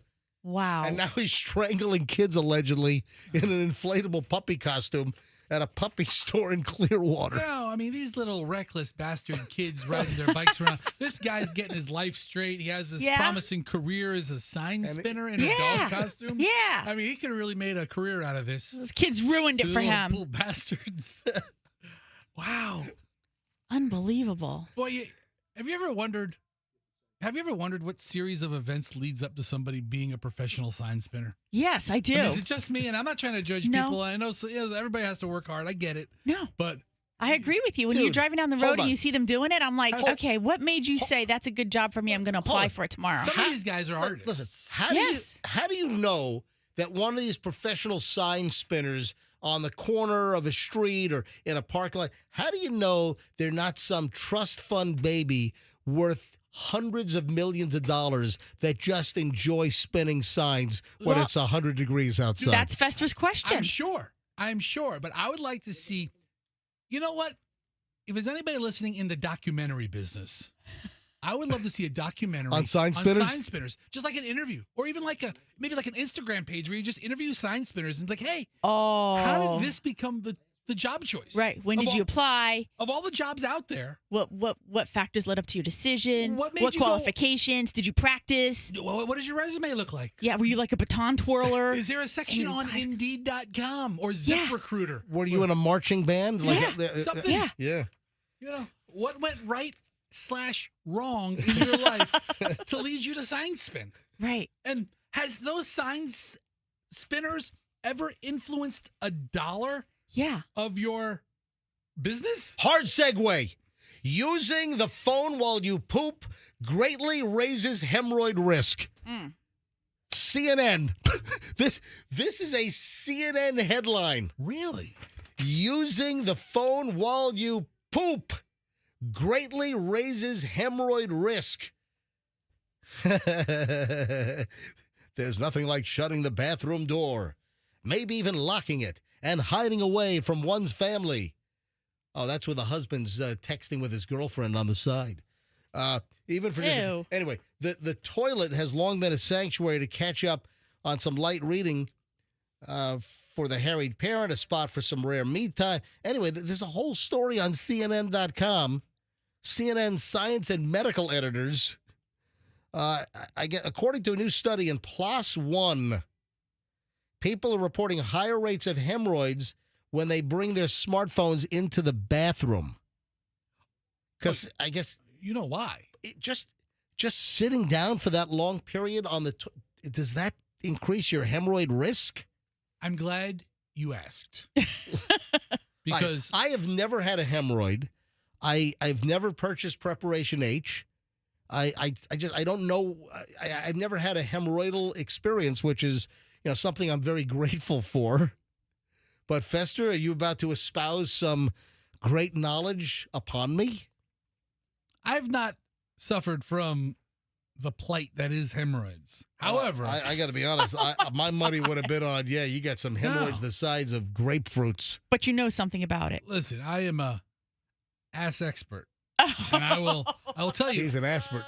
I typed into the Google causes of hemorrhoids. Right. Yeah. And the first one is straining and the other one is flow issues. Right. But the third one is sitting for a long period of time. Wow. So if you're sitting there kind of exposed on the commode, just for how long do you diddle around on your phone when you should be getting gone? Yeah. Once the business is Just done. Get in, get out, get on with your life. But let's say once you're done with the primary reason you entered that room. I don't like to be in there for too long. Yeah.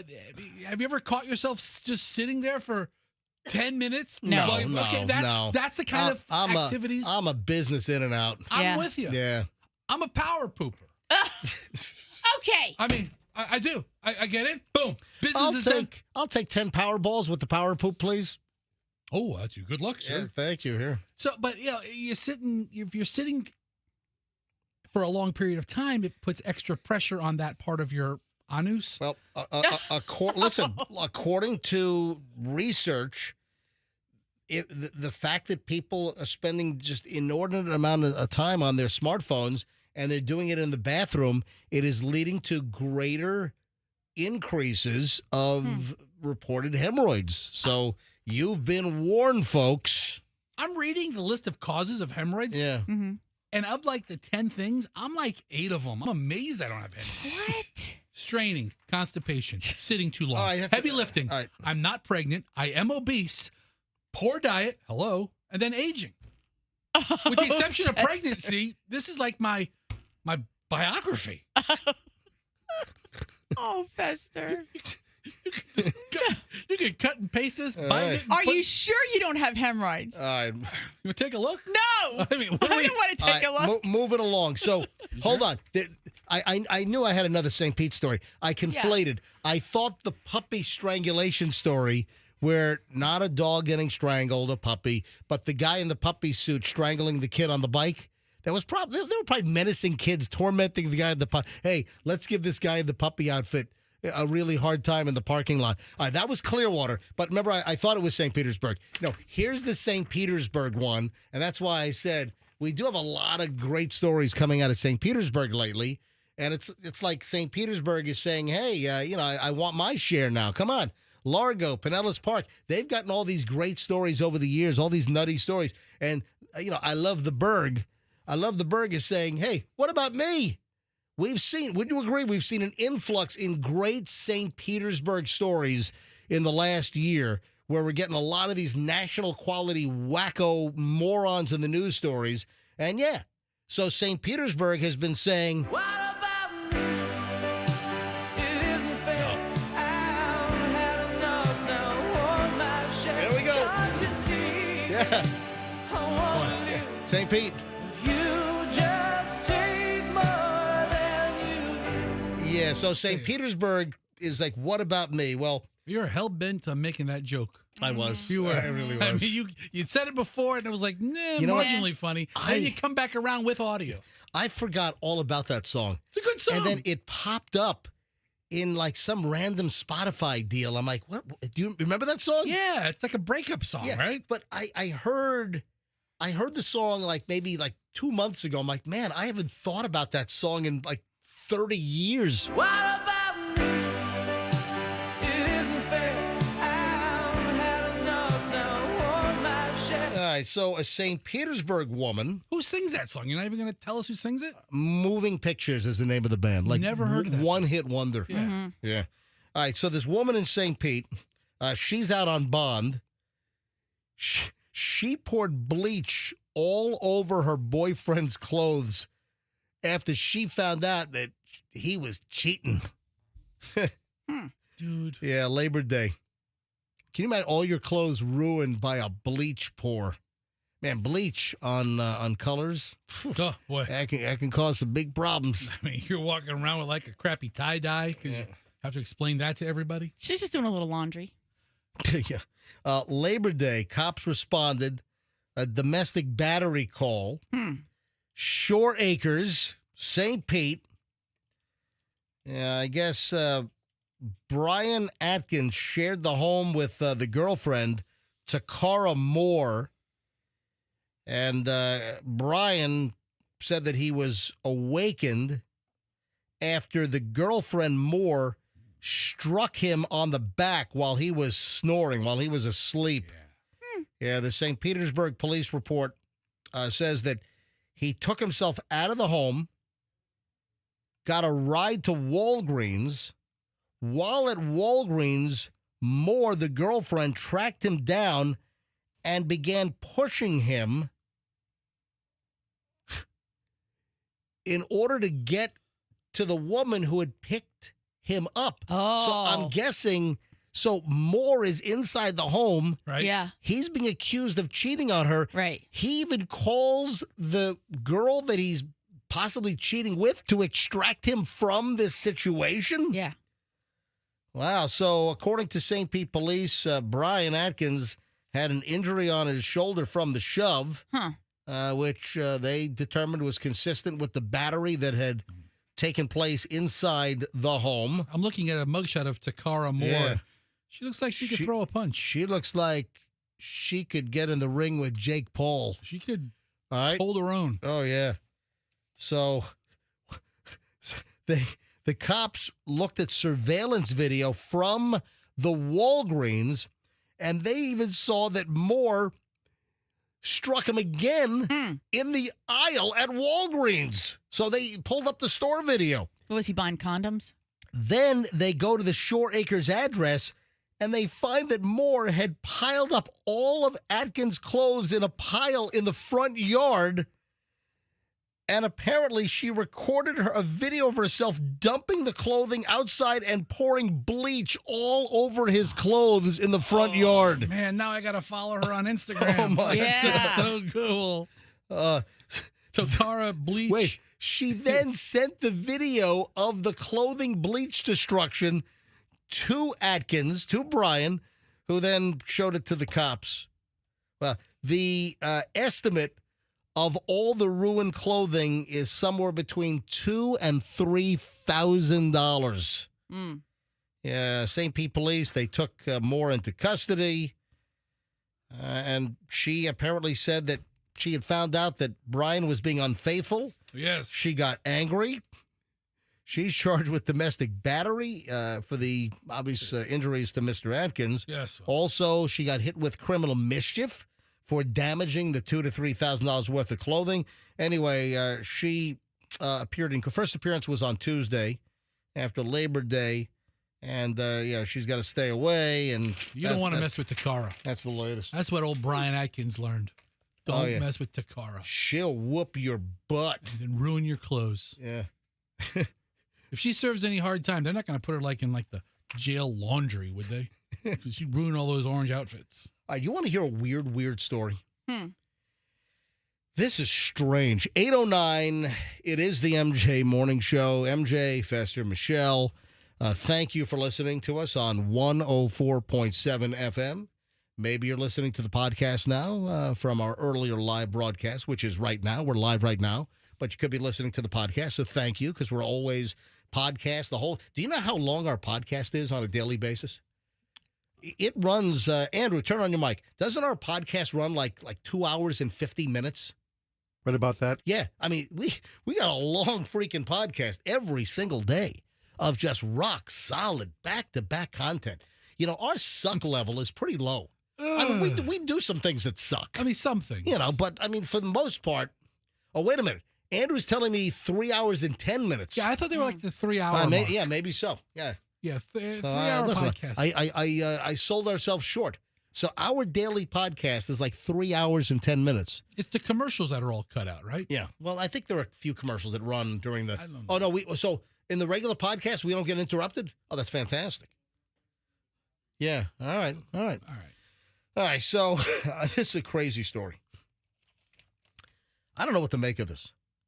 So this guy is on a flight, and the weirdest thing happens. See if you can put Michelle. I need you to pay attention to this. Yeah, Michelle, wake up. Hang on, I got a cough. Hang on. Okay, go ahead, go. Just tell us. I mean, all right. We're on pins and needles for Michelle's perked up. So and you're like giving the silence. This guy posted this story on Reddit. Something called 2 Hot Takes. Are you familiar with that? I am not. 2 Hot Takes on Reddit. I'm not familiar with that thread. 31-year-old guy says that he's on a Southwest flight. He is boarding group B, and he's B5. Okay. All right. So, decent selection. Open seating on Southwest until what? Like January something? Yeah, the end of January. Then they go to the assigned seating on Southwest. Mm-hmm. So, this is weird. He gets in the boarding group B5. He gets on the airplane. He chooses a seat in the emergency row, and plenty of space, obviously. As the boarding process was coming to a close, he says that a gorgeous woman asked if she could sit next to him in the exit row. He said, yeah. Didn't think much of it. He writes on Reddit, this woman was super flirty, had no wedding ring on, from what I could see, looked like she was alone when boarding. I assume she was single, is what he wrote. So they start talking about just small talk, what they're doing, what their plans are. She said she was headed to L.A. to visit friends while he was on a work trip. At one point, he writes on Reddit, she got super handsy and even ended up placing her leg over mine and moved the armrest between us to get closer. Gross. In the exit row. Remember, he described her as super attractive. So they exchanged numbers on the flight. They exchanged phone numbers.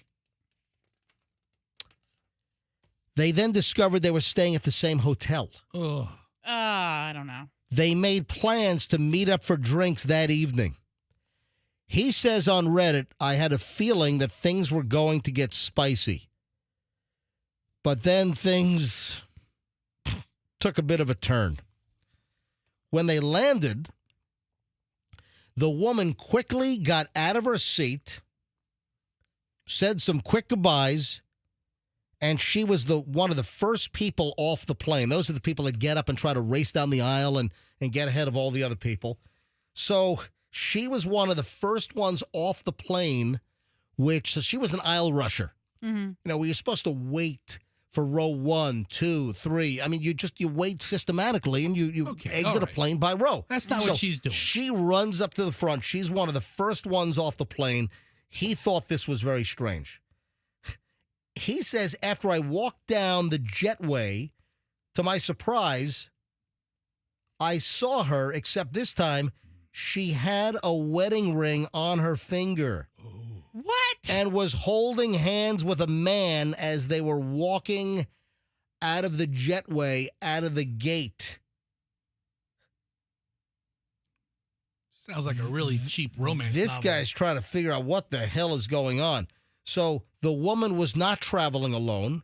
Turns out that her husband was on the same flight, just not with her in that row. What the hell was this woman's game? Later that night, the man texted her to see if their plans were still on and brought up the airport observation about, hey, now you're with a guy, you're holding hands. She brushes it off. He says, I ended up grabbing a drink that night, and again, to my surprise, her and the same man ended up sitting at the bar directly across from me. Though she didn't say a word, she continued to make flirty eye contact with him across the way. It was like some kind of a twisted game, he writes on Reddit. The man says he's still trying to make sense of what happened. I think they were having a little fun at his expense. What the hell? Is that not bizarre? Maybe that's their racket. Yeah. They circle in some rube. Yeah. And they see if they can't... do what, like rob him? Or is it part of some three-way game? Yes, that. Or just to, to bring a third into... Maybe the husband was watching and he likes to watch her, do that with guys. Or maybe they're grooming him for something. I don't know. Grooming him. Yeah. He looked so innocent sitting there all by himself. No, he wasn't. So then the Reddit commenters, after this guy posts his story... What's their speculation? Their ideas, kind of varied. One was, what was happening. Most people believe the woman was using the in-flight flirtation as some kind of foreplay with him or her husband. What, for the husband? Yeah. Yeah. People are into watching their wives do things with other people. Yeah. Her just acting out the first half of the fantasy with a stranger and then hooking up with the husband later in the hotel. Yeah. Or when they leave the airplane.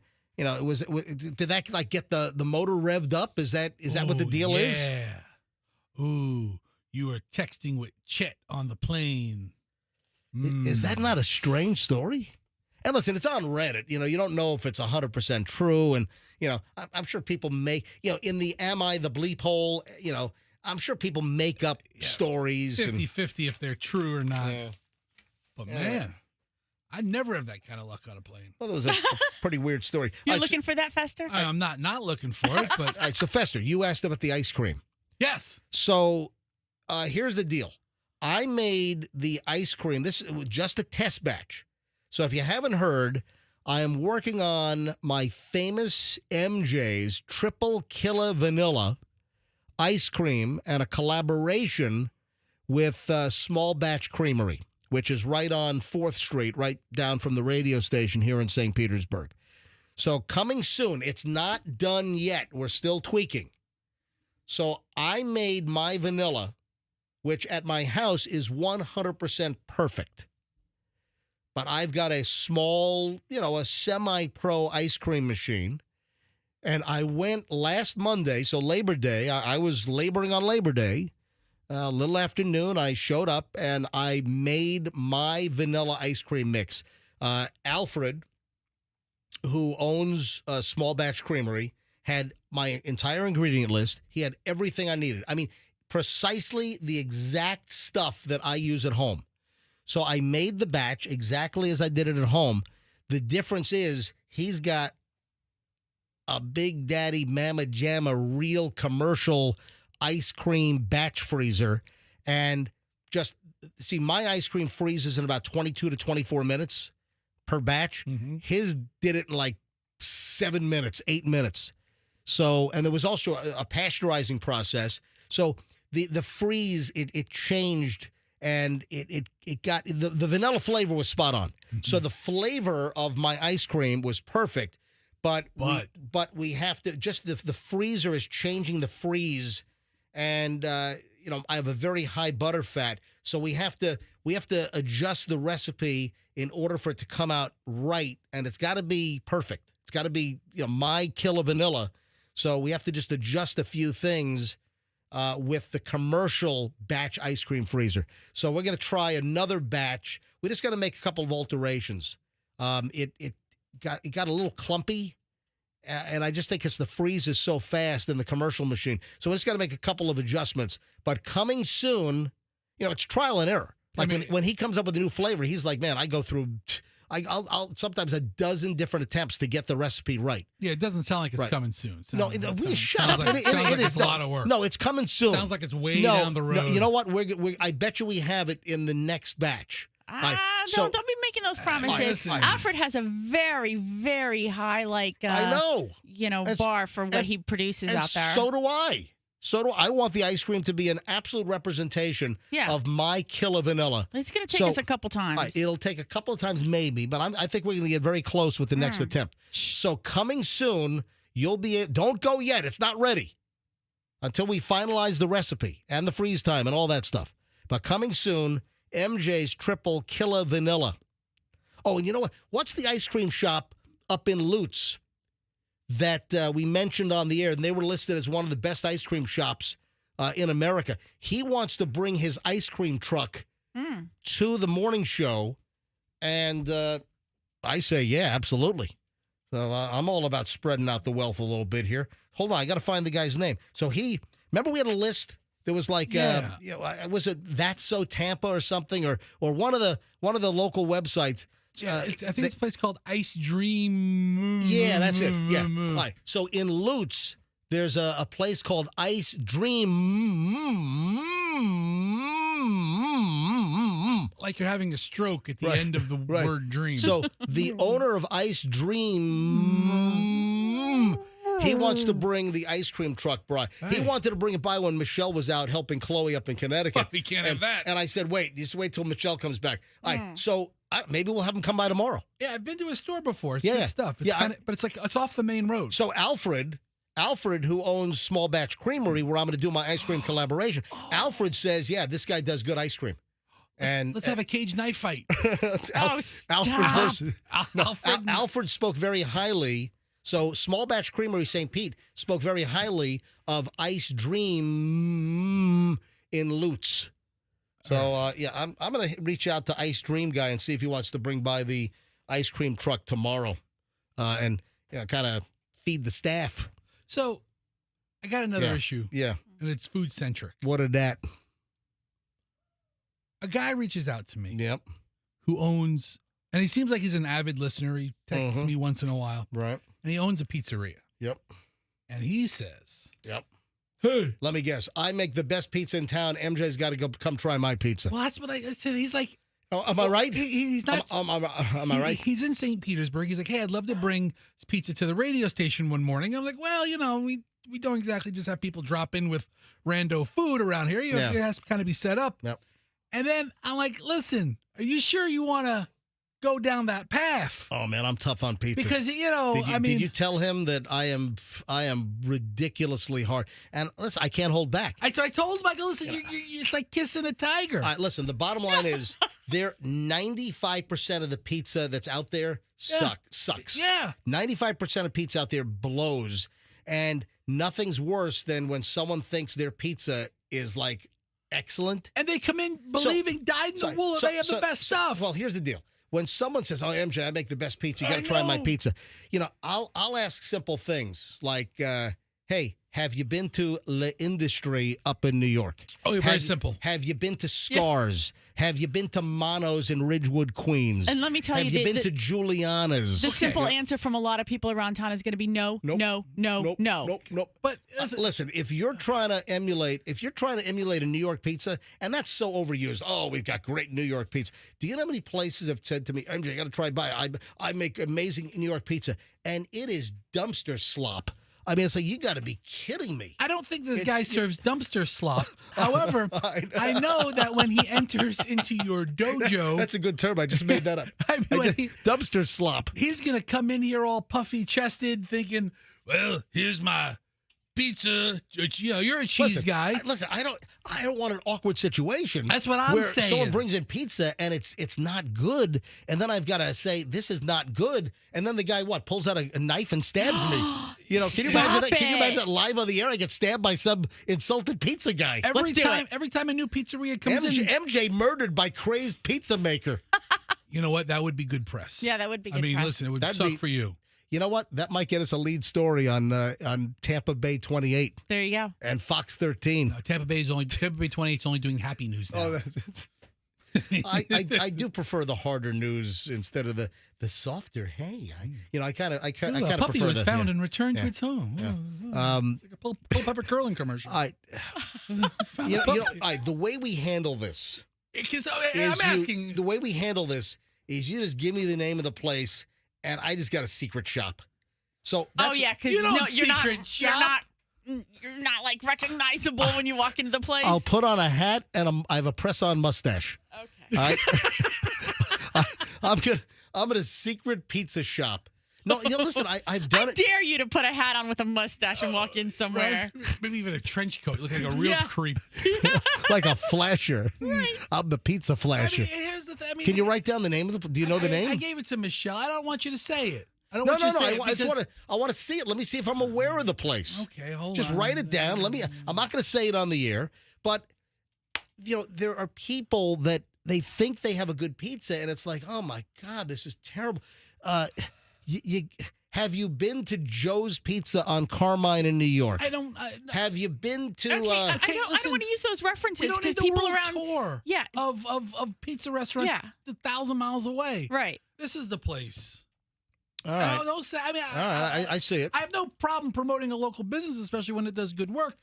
But I know that if you bring pizza to this guy of all guys, he's gonna, either like it or. And I think dismissing it's the worst thing that can happen. All right, I don't think it's your style. I'll have to. Well, listen, I can look at a picture. No, I can look at a picture. We both can look at a picture. No, that's not true. All right. I know by looking at a picture if I can tell with almost 95% certainty just by looking at a picture whether a pizza is going to be in the game for me. Not true. What are you talking about? You went to a pizza shop recently, and you were like, "There's a big buzz on it. I got to go try it." And I looked at the picture, and I go, "And you wanted me to go with you?" And I go, "Nope, I'll take a pass." And you went and tried it, and you were like, "Yeah, it wasn't so great." And I go, "Dude, I can look at the pictures." Hold on, write that one down. I don't remember the name of it. All right, but it's local. You went without me. You were dropping me off to meet with Chloe. Okay. I was what? You were dropping me off to meet with Chloe. Where were you meeting Chloe? Downtown. Okay, yeah. All right. Okay. So yeah, I tried a place that had a buzz, and it did not even get close to the buzz that I had been hearing. It was like and I told you it wasn't even, going to. Not even in the ballpark. Yeah, I'm not opposed to eating pizza, but I'm not either. But I don't need this guy. What do you think, MJ? And then kissing the tiger. You can kiss a tiger and nothing happens. Hey, you can kiss a tiger, he bites your face off. I'm all about to me every night. I'm all about. Lucky. Does it happen downtown? Can I please? Yeah. All right, listen. I'm all about spreading the wealth. Now, do I have some good relationships with Jamie from Nona Slice House? Yes. Do I have a good relationship with Sardo from Sardo's on Ulmerton? Have I, made friends with, the couple that owns Pizza Box? We get it. You like the stuff. The Chipola Rosa guy. I mean, our friends at the Colony Grill. Yeah. But listen, I'm all about spreading the pizza wealth. I will be happy to talk about any place in town that has great pizza, but the bottom line is it's a very small percentage of places that have pizza that pass my MJ test. That's the bottom line. Yeah, and the guy's like, oh, I listen to the show every day. I'd love to come by and have MJ try this. And I'm like, be careful what you wish for. You got it. But the thing is, you keep comparing it to New York pizza. You got to understand the palate down here is vastly different than the New York palate. That's it. It just is. As Alfred even says, the butterfat content up north is much greater than the butterfat content down here. The expectation is no. Good pizza's good pizza. I don't care where you are. Okay. And also, stop. No, Stop. hold on. Right. No. Good pizza's good pizzas. MJ's idea of good pizza is remarkably finite compared to what good pizza is. Thank you. Yes, you are so correct. Keep in mind that I like different kinds of pizza. No, you don't. What are you talking about? Absolutely. You put one little topping on there, and you're like, "Why are you mucking the pizza up with some toppings? You're changing everything." I'm like, "Oh, dude, I like to try. Get over it." I like to try pizza plain first, okay? Then never have a topping on there ever. Here's the deal. I'm talking about different styles. I like a New York slice. I like a great, Neapolitan. If you can really do a true Napoli, Italy Neapolitan, I love it. I like a Detroit slice, a great Detroit slice done right, like Nona Slice House. Phenomenal Detroit. I like a Roman slice. I mean, there are various types of pizza that I do like. Anyway, moving along. Yes, please. Yeah, Fester handed me an envelope of cash. Yes. What's your deal here? What's you get some kind of story here? Open it up. What's your story? Open it up. All right. I'm opening up. Oh, man. Holy crap. It's a whole stack of $2 bills. Okay. A whole stack. It's like. It's $100. Yeah. Who prints? Is it the Mint?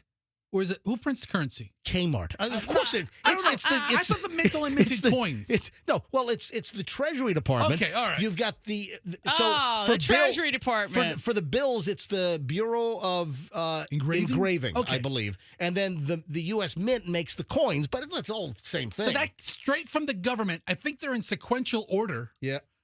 Ooh. And uncirculated $2 bills. Yeah. I've never. Holy crap, these are all serial in order. Have you ever seen that before? Yeah, I have, but it's not common. So you got a $100 pack of $2 bills. Yes. From your bank? Yes. Why? 03, 04, I'm looking at the last one, 07, 08, and it's all the way up to 52. You go into the nudie bar. Look at this. Well, that's not a bad idea, but listen. Yeah, they're all in. Listen, I don't think the value is increased. It doesn't, but I've never seen $2. I've never seen uncirculated $2 bills in a band, right? So every time I go to the bank and I get some cash. Which bank is this? It's a credit union. It's a Navy credit union. Oh. You're not a member of Navy Federal Credit Union. How do you know? See, I know you're not. Let me see the envelope. Hey, I'll tell you. Oh, it is? Yes. Oh, wait a minute. Hold on. How Grumman. hold on. Yeah, Hold on. You're a member at Navy Federal Credit Union? Yeah, I've been a member there for years. What is your military... My father served. Oh, I didn't know He that. served during the Vietnam era. Oh, I didn't know that. He went to Germany during the Vietnam era. All right. But he served during the Vietnam era. All right, yeah, it is. You know what? It is in a Navy federal envelope. I don't want to out all their $2 bills either, though. So anyway, I go to this branch, right? Yeah. And what, Southdale Mabry? no, there was one up in Carrollwood. Oh, there is. Okay, I guess I'm giving away all the details. Okay. Yeah. So there's the clerk behind the counter, the teller, Uh-huh. the teller. Yeah, right? the teller. And every time I go to the bank, and it doesn't matter which bank, I have an account at Grow Credit. They're members of the mission. Yeah, Yeah, I know right, this. yeah. I've accounts at several different places. Mm-hmm. And anytime I go and get cash, I always ask, "Do you have any $2 bills?" Mm-hmm. Because they'll sell you the $2 bills out of their drawer. Right. So I go there, and last time I went there, she had like two $2 bills. I was like, "I'll take them both," and they were like, decrepit looking $2 bills. Right. Yeah. So this time I said, "Do you have any twos?" And she says, "Yes, we just got some in the vault." In the vault. Uncirculated. Wow. She goes, they come in bands of 100. Yeah. And I said, I'll take 100. I'll take 100. I'll take 50. I'll take one band. Julian, Yep. my son Julian, Yep. loves $2 bills. Yes, I Loves do it. too. And he keeps $2 bills in his wallet. Right. And the funny thing is, the age group like Generation Z, so Generation Z folks that work at stores, we've seen stories of them refusing $2 bills, not believing they were real. I know that I've seen that numerous times. Oh, I can't. What kind of fake crap are you giving me? A lot of younger folks think that a $2 bill is, as phony as a $3 bill. Yeah. So, I mean, it's real currency. I don't use it to buy anything. But she kind of looked at me, we kind of joked about it, and I was like, yeah, $2 bills. You know who really collects $2 bills and uses them? And she goes, who? I was like, nudists. Nudists tip in $2 bills.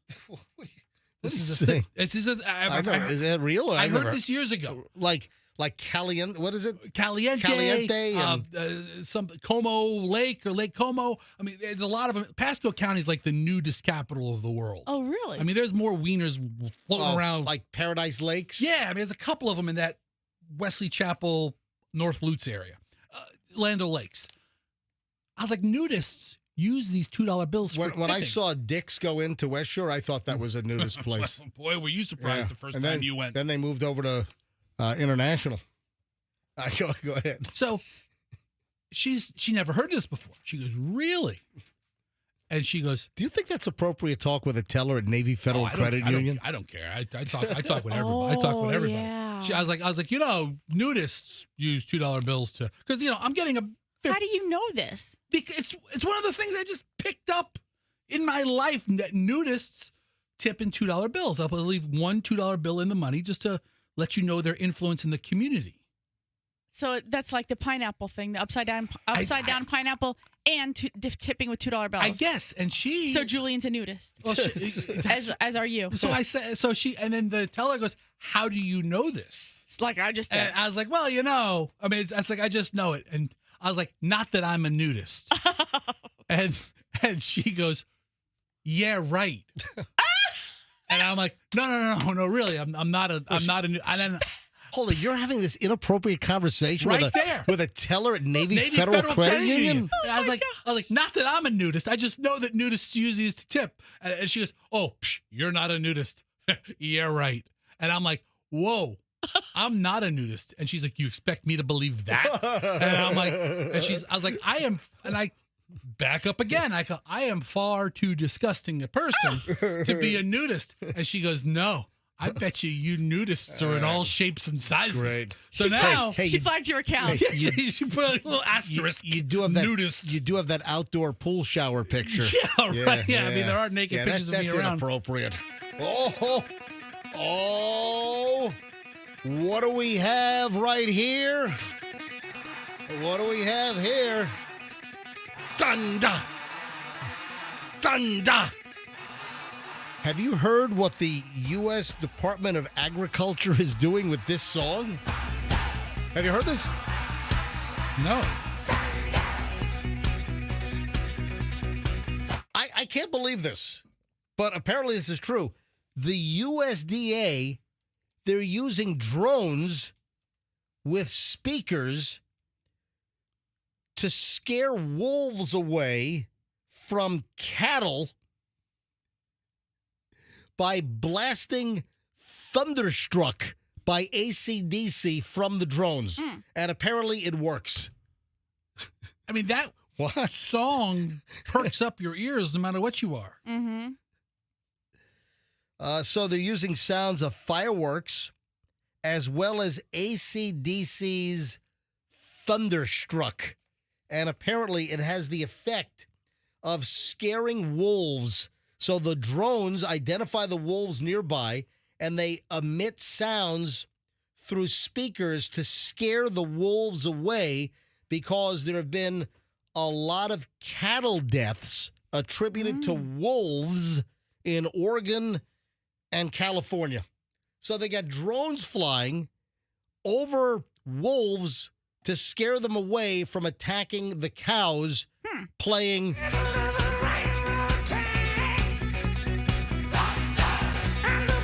this. Thunder! All right, that's incredible. And it's true. Paul, this is ridiculous. So listen to this. I mean, I think I'm for it. I mean, A, it's awesome music. B, also, non-lethal. It's non-lethal. Yeah, absolutely. But listen to this. This is funny. So they're scaring wolves away from cattle. Paul Wolf from the U.S. Agriculture Department. up. I swear. No, it's made up. It is Pseudonym. It is not made up. Paul Wolf Googling. from the U.S. Agriculture Department stated the human voice was the strongest response out of all the other sounds that were being played, whether it was a sound, the gunshots, what have you.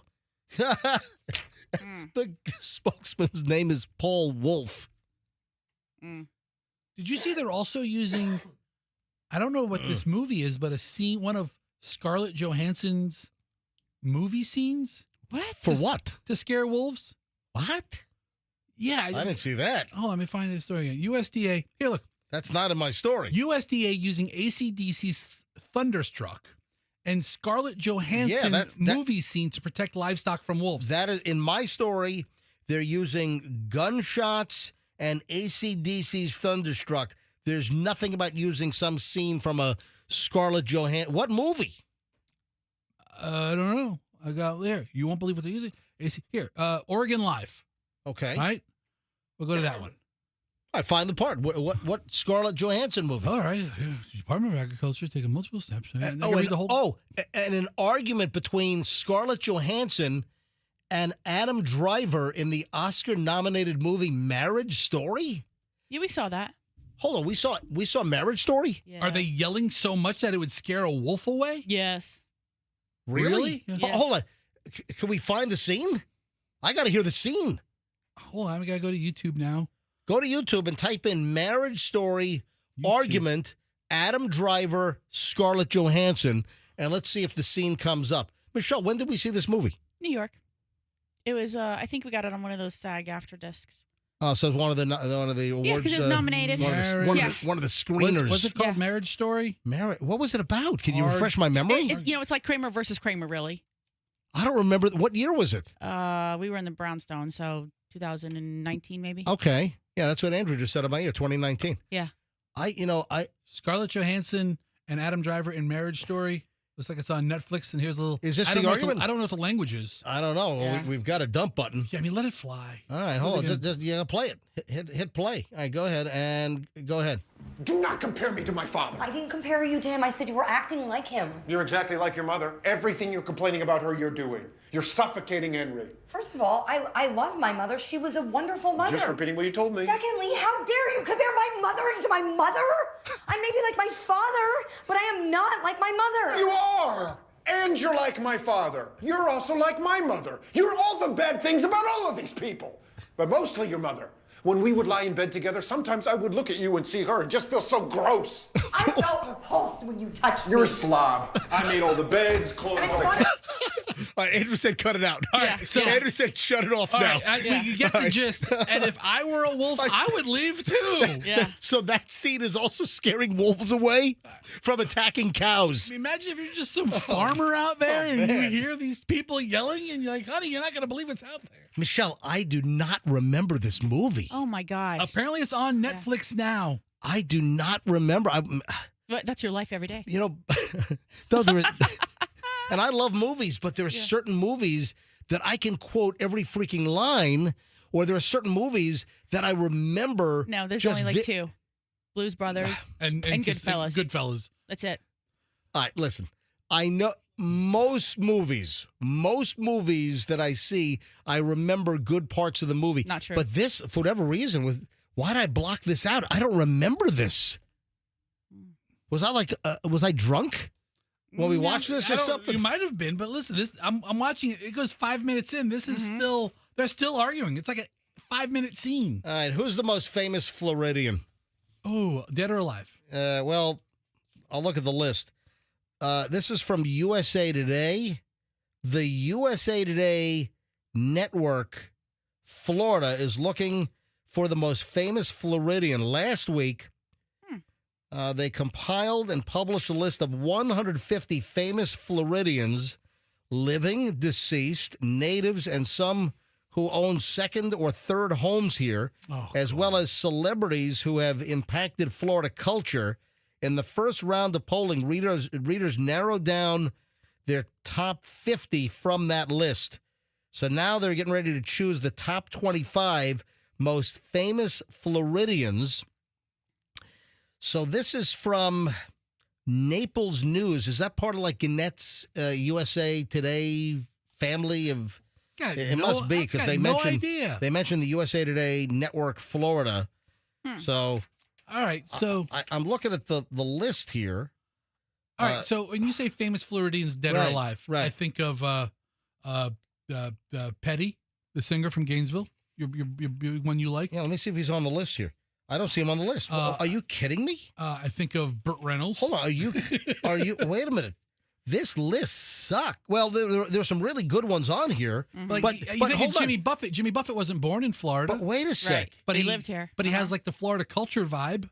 I see. Tom Petty. Hold on a minute. I'm looking at the ones that were kicked off in round one. All right. Now you're reading. So what good names were kicked off? Just hang on a sec. Do you have? I'm trying to find it. Bring up where you were. Go to where you were and do it on Firefox. Okay. All right. So here are the names that were kicked off. In round one. Lionel Messi was kicked off. How's he a Floridian? He has a house here? Yeah, well, he plays for Miami? Yeah, so rapper Flo Rida was kicked off. The guy's name is literally Florida. Supermodel Kate Upton was kicked off. Sean Hannity was kicked off. He's only lived here for a short time. Rapper Doichi.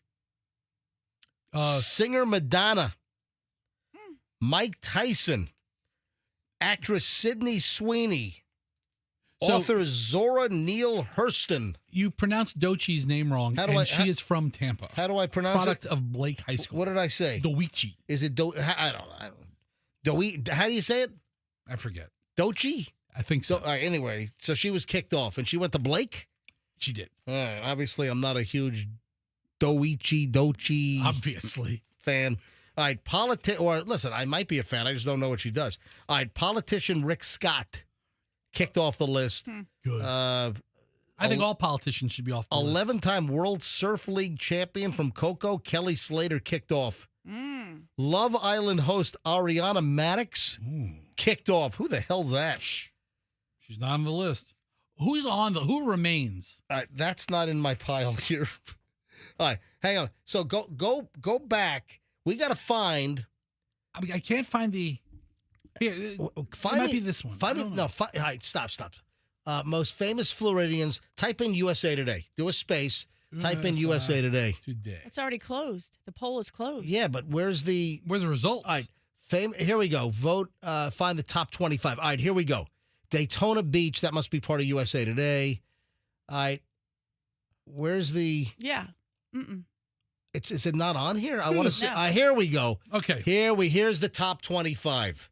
This is what I'm looking for. Don Shula, Miami Dolphins. Okay. Coaching legend. Maya Rudolph. She was born in Gainesville. Yeah. Look at that.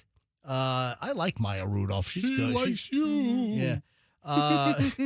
Don Pardo, Maya Rudolph. Jimmy Buffett's on the list. Melania Trump. Ron DeSantis, Gloria Estefan, Bob Ross. Bob Ross. Yeah, the guy with the fro and the. What's his connection to Florida? I'll tell you what. Look at these happy little clouds over Ocala. Why has he never painted a beach scene? Yeah, that's right. It's only forests. Yeah, screw that guy. Good question, Fester. Dale Earnhardt is on the list. Jeb Bush. Serena Williams, Deion Sanders, Michael Jordan lives in Jupiter, Guy Fieri. Okay, so if you live in Florida, you're a famous Floridian? Lives on Singer Island. Tom Brady, because he was here in Tampa, and now he's building that huge house down in Miami, Billionaire Row. Hulk Hogan lived in Clearwater. Right, yeah. Donald Trump, President, Palm Beach. Janet Reno. Oh, yeah. Born in Miami. She's from Miami, yeah. Richard Petty. Billy Joel. Lives in Boca and other places. Jim Morrison from The Doors. Carl Hyacin. Oh, Carl Hyacin. He's an author. Author, Vero Beach. Yeah. LeBron James, Miami Heat days. Dave Barry, the former humorist for the Miami Herald. Funny guy. Tiger Woods, Burt Reynolds, there you go. Wayne Gretzky, Marco Rubio, Henry Ford, Faye Dunaway, Vanilla Ice. How long is this list? Pitbull, Ronnie Van Zant, Venus Williams, Bob Seger, Ariana Grande, Bill Gates, Sylvester Stallone, Ray Charles, Thomas Edison. Oh, he had that place... in Fort Myers. He wintered in Fort Myers. Fort Myers. Rod Stewart, John Bon Jovi, Shaquille O'Neal, Emmett Smith, Bruce Springsteen, Jack Nicklaus, Marjorie Stoneman Douglas. These people are still on the list? Jeff Bezos. Up here's Tom Petty near the very... I was like, where's Tom Petty? You got to have Tom Petty on here. Tom Petty's near the bottom of the list. Tim Tebow and James Patterson, the author. So that's the list. This list is such crap. You choose. Yeah, you know what? When I say the most famous Floridian, first of all, I don't think just because a celebrity owns a home here and they spend part of the year here, they are not a Floridian. Yeah. Cross them off. You should have to spend half your life here, or Right. 25 years here, 30 years. Be from here, have taken up roots where you're raising a something. Then you're a Floridian. Just to come Jeff here. Bezos buys a bazillion-dollar house in Star Island, and now he's the most famous Floridian. Boo. And then this is the perfect segue. Then the next item is the most famous brands across the country. Oh. And what is the most famous brand? And when I saw the list and I didn't see which one it was for Florida, the minute I saw the list of the most famous brands in all 50 states. So from each state, what they're best known for? Yeah. So like Oklahoma is like some truck stop or something? Hey, I lost the story. I know famous. What did I do with the damn story? Oh, here we go. I got it. All right. So it's in your hands. Yeah, it's right here. So in Pennsylvania. Yeah. What is the most famous brand for Pennsylvania? Philadelphia cream cheese. That is wrong. What? Bethlehem Steel. Dude, come on. All right, first of all, Philadelphia. Hershey. Yes. Hershey, Pennsylvania. So the most famous brand in Pennsylvania. I was joking for the first two, but Hershey. Okay. Hershey chocolates. Hershey chocolates. All right, the most famous brand. What about California? Most famous brand in California. Would that be Apple? In-N-Out Burger. Oh. Number one brand. Okay. Georgia. What's the number one famous brand for Georgia? Home Depot.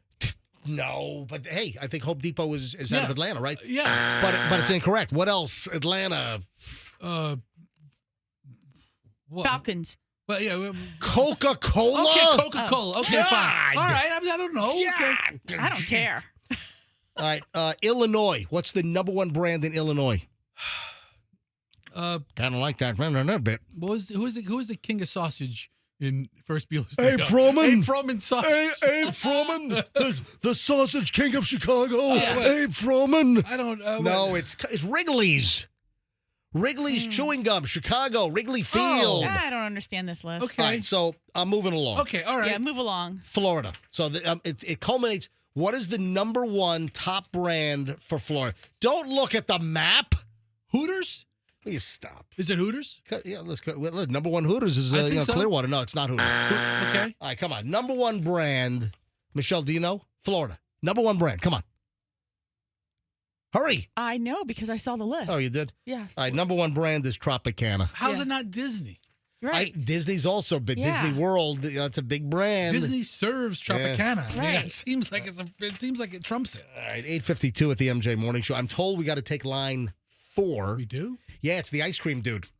It's Ice Dream? Ice Dream. Good morning. What is your name, Mr. Ice Cream Man? Good morning. This is Joe.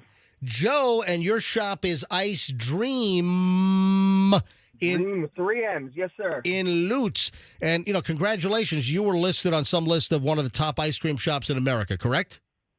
Yes, sir, we were. We were number 11 on Yelp's list of top shops in the country. Yeah, look at that. Dude, you've got a 4.9 with 1,100 reviews. That's pretty strong. We try hard. So, by the way, very hard. Fester has been to Ice Dream and Lutz, and Fester says it's very, very good. It's on like 54? It's on 54 behind a plaza that you'll never see us. But right. Remember I told you? somehow we've been here for 8 years. Hold on. You picked a location where you'll never see you? You will never see. This is the absolute worst location for a business.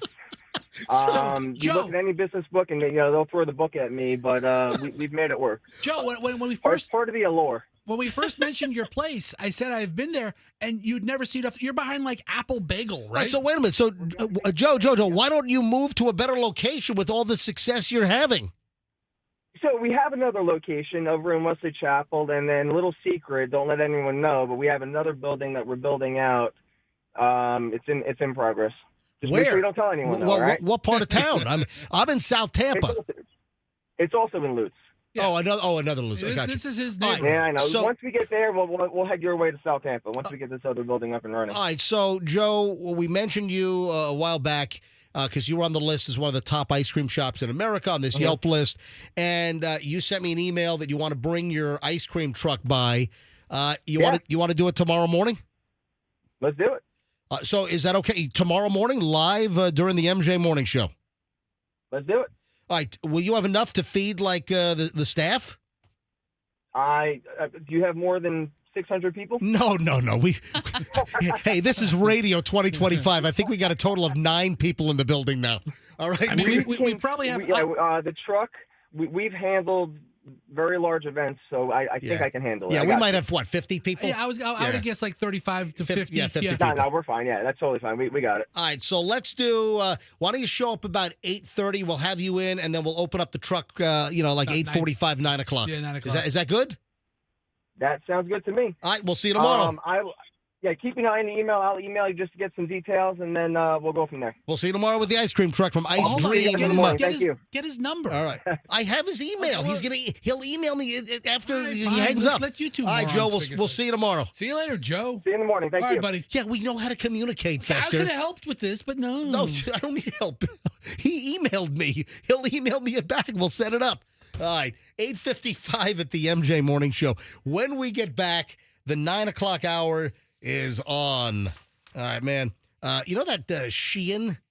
You know this Shein, the Chinese cheap clothing? It's like Temu for clothes, right? Shein? Yeah. Oh, man. You see what? They're in a little bit of trouble. Mm-hmm. Also, pickleball's a drug. Did you see this? I saw. Oh, pickleball's a drug.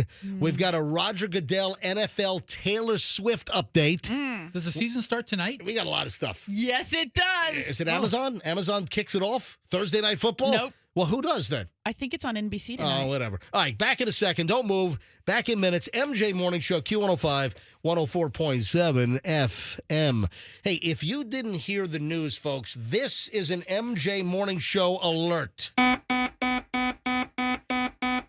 You have a new option for Genesis in the Tampa Bay area. Genesis cars and SUVs. People love these. I'll tell you right now. My parents have had a Genesis now 12 years. I mean, they've had like 6. And my mom just got a new GV70, loves it. My son Julian had to rent a car last weekend because he was doing a film shoot here in the Tampa Bay area. Had to rent a car and ended up getting a Hertz rent-a-car at the airport. It was a G70 sedan from Genesis. Julian's like, man, this car is amazing, Dad. I would buy this car. You know, Julian's, 21 years old, loves the car. Genesis of Tampa is now open. Folks, awesome lease deals on Genesis SUVs and cars. Right now, the brand new Genesis of Tampa is open at 275 and Bierce, or Bierce, however you want to pronounce it. It's open now, Genesis of Tampa. It's genesisoftampa.com, and tell them that MJ sent you. When you want a picture-perfect move, when you don't want your move to blow, when you don't want your move to be a disaster, you call Two College Brothers Moving and Storage. It is the perfect move. You'll get a perfect crew. You'll get a background-checked crew. You'll get a highly trained crew. You know, you might have other moving companies, man. They're going to grab your furniture. They're going to chuck it in the back of a truck. They don't even have blankets in some cases. Every bit of your furniture gets wrapped in blankets and taped by Two College Brothers, just keeping everything pristine. All of your boxes, they're going to handle your stuff like it's grandma's fine china. Other moving companies, oh my God, son of a... That's what other moving companies sound like with your crap. not two college brothers. Making a move. You know someone's making a move. TwoCollegeBrothers.com. Mention me, MJ. Get free moving boxes. TwoCollegeBrothers.com. Smartest move you'll ever make. 8:58. Traffic's on here. Shriner, MJ. Morning Show back in a minute. Still dealing with the...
It's 9:03 MJ Morning Show. Fester, what were you doing down the hall in the new studio, engaged in some kind of a conversation. You're pacing around. You're okay over there or what? I was talking to a man about a horse.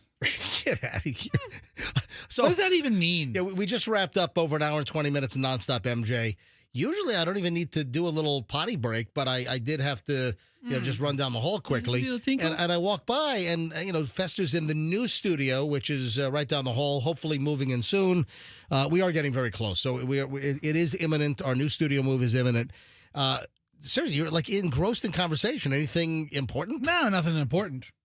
Oh, I have been getting messages from people who are pissed off that Tom Cruise is not on the famous Floridians list. Really? Yeah, we didn't mention his name, so that's right. So all of our Scientology listeners are all pissed off this morning. Is that it? Can I talk about the really quirky thing about our new studio? You can. Have you seen it, Michelle? I mean, I've been in there a couple times. Have you seen the MJ stage? The MJ platform? Oh, did they put something in there? Yeah, I haven't seen that. I had a riser built. Yeah, because they mismeasured the countertop. They mismeasured it? Well, the deal is that the countertop is a little higher, right? But also the console in this studio, it's recessed. The console in the new studio sits on top. Oh. So the whole deal was about 4 inches plus higher, maybe.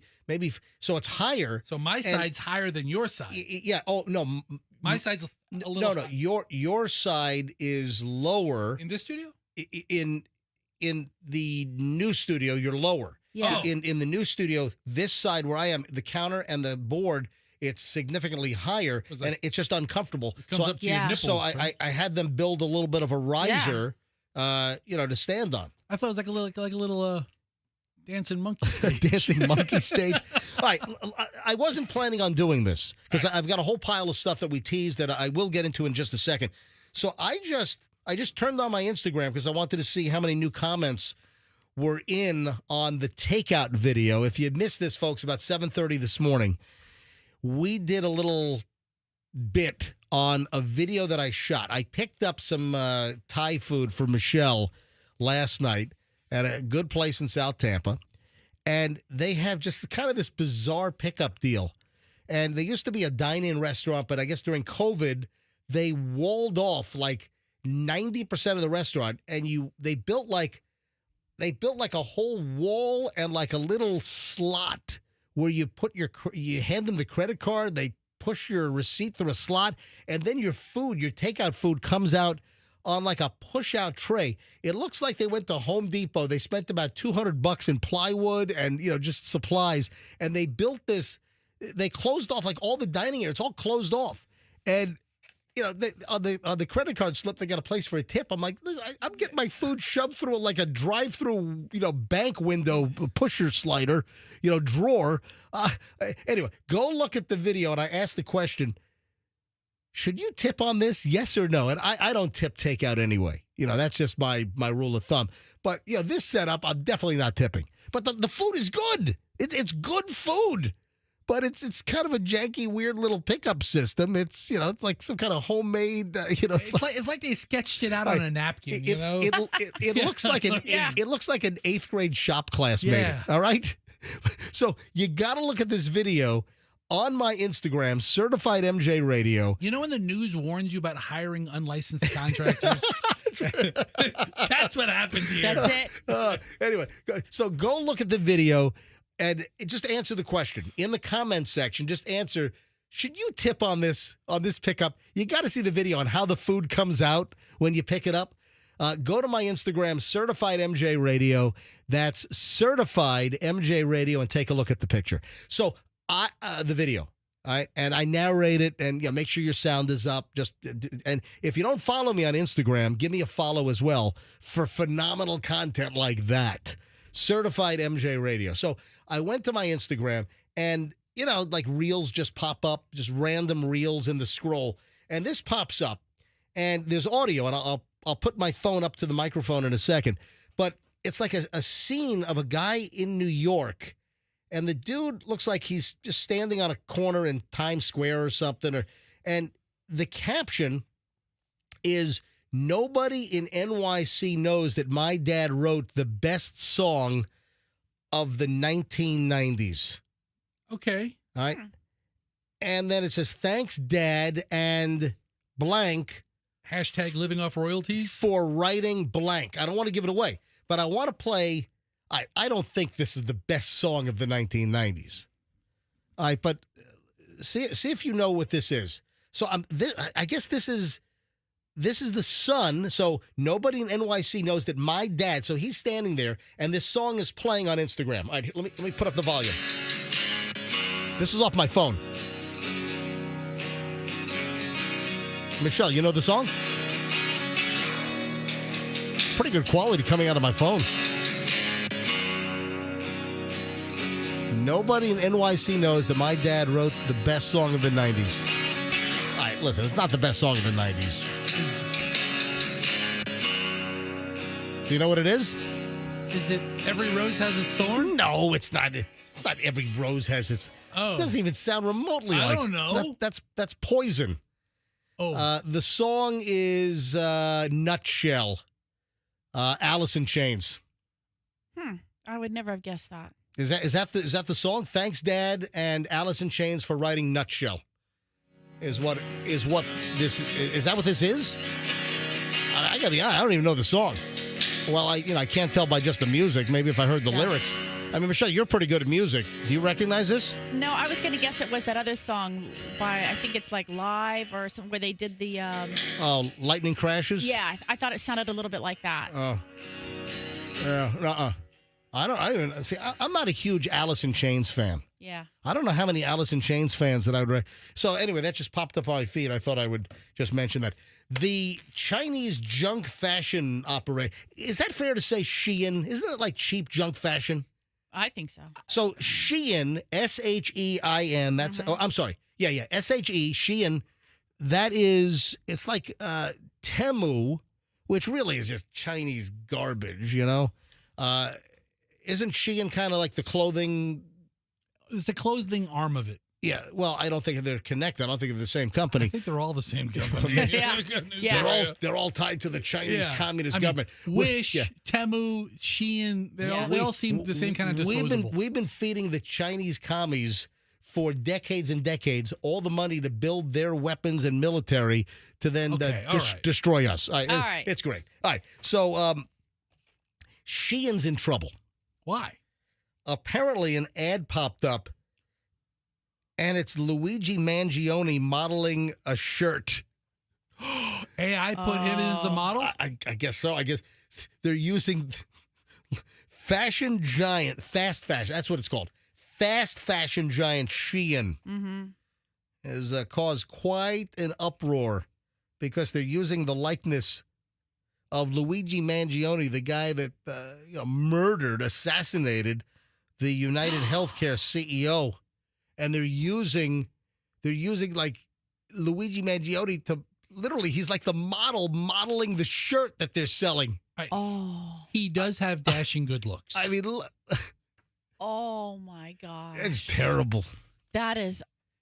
Yeah, so now incredibly awful. Now, people are saying this is genuinely disgusting. Oh, shut up. People are saying this is diabolical. Oh, yes. What? All the people at the call center at United Healthcare are pissed off? That's a good word, diabolical. You know what? I don't use diabolical enough. I need to start working diabolical more into the MJ Morning Show on a daily basis. I feel you use it just enough. Yeah. Just enough. All right.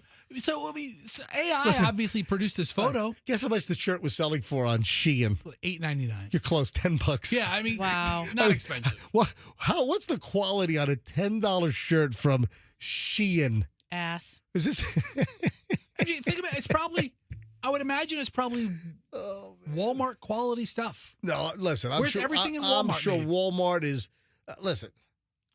Even though stuff, there's still a certain degree of quality and testing, Walmart, even though a lot of the stuff is made in China. But you know what? I'm seeing more things made in America in Walmart. And of course, that's going to push up prices because it is more expensive to manufacture here. But anyway, Shein is taking action against the vendor. So they're trying to push it off on another vendor for using Luigi Mangione or some kind of a, AI photoshopped, doctor up. I mean, that's You know? all these clothing sites now are AI, where you can click the model and change the color of the shirt. And, it's all fake people. Mm-hmm. And what they put in put in a white man with dark curly hair, and it's just AI produced Luigi. Like how I don't understand how his picture, his likeness, it looks like him, literally. Why him? Why not just some other rando? I think it is him. Yeah. I think AI specifically picked him because he's probably top of the list of, men with curly dark hair. I just thought of it. Sheehan needs to sell a shirt with Jeffrey Dahmer modeling it. Okay. Sure.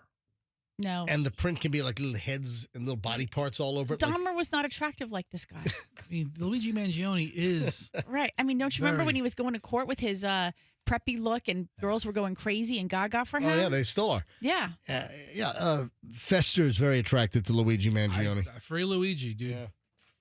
No, don't free him. Free him. Let him out. Regardless of what you think about healthcare and all the rigmarole and all the torture that United Healthcare and Aetna have put people through and trying to get, pre-qualified or getting, treatments paid for and, all the garbage that they've put people in very tough places through. Yeah. And I deplore and I really hate the way some of these healthcare companies operate. Yeah. But you can't murder the CEO. Yes. In cold blood by shooting him on a sidewalk in Manhattan. So give him time served and 2 years probation. You're right. Teach him a lesson. And then give him a talk show. Oh, Fester. Don't free him. Just convict him. Luigi, new on The View. He's taking Whoopi's place. Luigi and Whoopi. Yeah, right there. Joy Behar would love him. Oh, Luigi's so cute. I love Luigi. Oh. He pointed at me. I don't know what that means. 9:50. Oh, you're next. Right, that's what it means. Can I move on here? All right, 9:15 at the MJ Morning Show. So what is Roger Goodell? Dude, hey, Roger Goodell, the bigwig at the NFL. So Roger Goodell, dude, you're just making things worse. Roger, you're just ginning up the Tay-Tays. What the Swifties, right? Is that the name of the Tay-Tays? No, it's the Swifties. The Swifties, whatever. The Tay-Tays are something different. You're ginning them up. Roger, what the hell are you doing? Come on, Roger Goodell. What'd he say? So Roger Goodell was on the Today Show yesterday, and Roger Goodell said there's a rumor going around that what if Taylor Swift does the halftime show for Super Bowl 60, which is coming up in February? Mm-hmm. What if Taylor Swift does the halftime show and then gets married to Travis Kelce during the halftime show? That'd be great. People are starting this rumor. And so instead of just shooting this down, Roger Goodell on the Today Show yesterday said, "We would always love to have Taylor play. She is a special, special talent, and obviously she would be welcome at any time." Well, I think the backstory is that she has resisted the Super Bowl halftime performance. I don't think she's ever done it, has she? I don't think so. Yeah, and I think the story is that she's politely declined, maybe, or just never really expressed an interest or desire to do it. Yeah. So with obviously with this engagement, it just opens up the door that is she going to do it now? You think the Chiefs will be Super Bowl bound this year? Fester, is the early the odds for the Super Bowl? Yeah. The early odds out on who the prognosticators think are the best shots to make the Super Bowl? Oh, here we go. Look, Super Bowl odds 2026. Championshipbetting.com on FanDuel. The Chiefs have to be one of the favorite teams. They still have a pretty good squad. Baltimore, Philly, Buffalo, Kansas City, Detroit, Green Bay. Anyway. All amongst the favorites. Roger Goodell didn't do anything to quell any buzz. Why would he? Are there any odds whether Taylor Swift will play the halftime show this year at Super Bowl 60? We're laying 10-1 odds right now. This is Super Bowl 60. Who's got it this year? Is Super Bowl NBC, CBS, or Fox? Who's got? Can you see? Type in who's got Super Bowl 60. Broadcasting. That would be LX. Who's got Super Bowl LX? Super Bowl. I still remember my Roman numerals. LX. Yeah, who's got Super Bowl LX? Fox. No, that's LIX. Oh no, that was 59. That was Super Bowl Licks. Yeah. So who's got Super Bowl 60?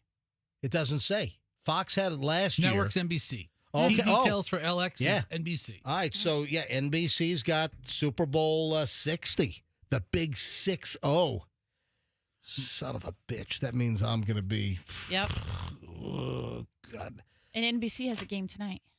Yeah, kicks off tonight with the Dallas Cowboys. Wait a minute. I thought Amazon had Thursday night football. Yeah, but I don't think tonight is like classified as that. Is it, Fester? This is like the first game of the year. Yeah. So this is a big event. So this will go on NBC. And who plays tonight? This is the Cowboys and the Eagles. The Cowboys have been sucking for years. Yeah.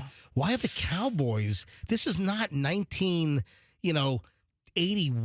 Why are the Cowboys for the launch of the NFL season on national television? I mean, the Cowboys. I can see the Eagles. They probably have one of the biggest fan bases in the league. I know they do. That's the reason why. Hey, it's America's team, but America's team. It's not America's dream. It's America's nightmare for years now. But so as many people who like the Cowboys probably like to see the Cowboys lose. So they're playing the world champs. It should be a decent game. It's in Philly. So we'll see what happens. All right, when we get back, 9:20 at the MJ Morning Show.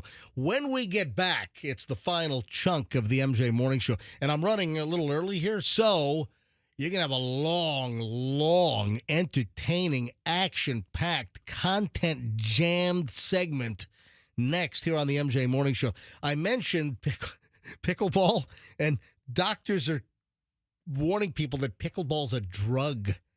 Yeah, what does that mean? We'll explain. Oh, and Fester, I'm very concerned about you. As you should be. At your stage in life, yes, and something that you do and consume, there is new research out, and I'm very concerned about your well-being. Very, very concerned. So hold on to that thought. And when we get back, I'll deal with that and a whole lot more. I got a Hollywood celebrity. Oh, there's a movie that's getting unbelievable freaking buzz. So you know the Hurt Locker director? Have you seen the buzz? She's got a first movie in like 10 years. Oh, is that right? Yeah, what's her name? What's the Catherine Bigelow? Yeah. So Catherine Bigelow, female director, who's done some really good stuff. She's got this new movie coming out, her first in a decade. And the buzz is off the chain. All right, hang on. We'll get into a lot of stuff next on the MJ Morning Show here on Q105, 104.7 FM.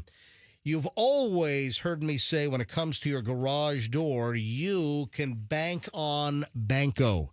I bank on Banco. That's really all you need to know. Who does MJ use for anything garage door related? I use Banco Doors, BancoDoors.com. If you love the new Clopay Modern Series garage door from Banco, you're going to love what's going on right now. With the purchase of a new hurricane-rated modern steel garage door, you can get an upgrade to free Gold Bar. So what is Gold Bar? It's an upgraded parts warranty to include lifetime limited warranty and upgrade to heavy-duty ball bearing rollers, extended life cycle springs. This is a value of over $350, and the peace of mind, obviously, is priceless. It's invaluable.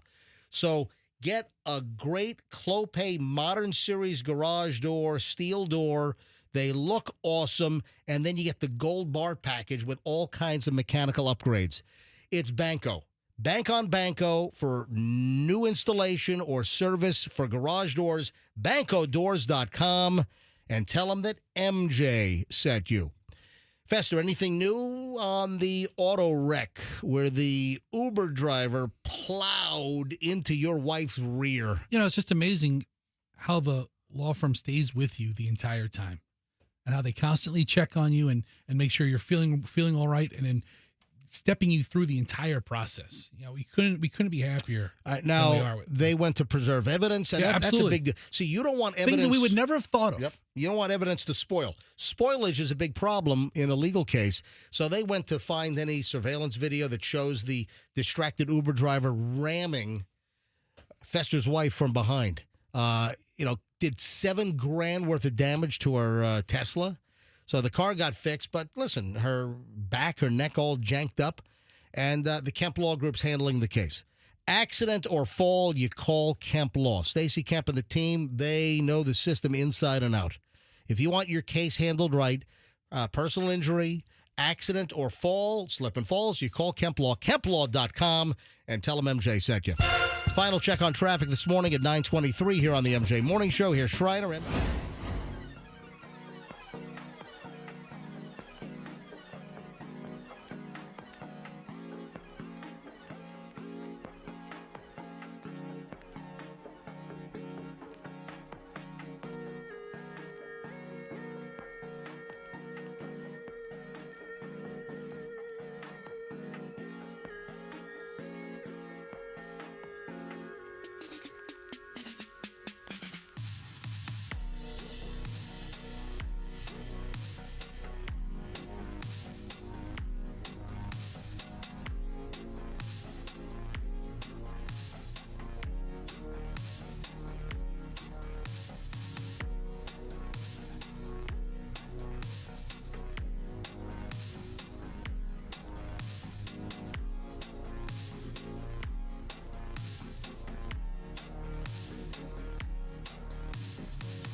It is 9:28 at the MJ Morning Show. What the heck are you guys rambling about?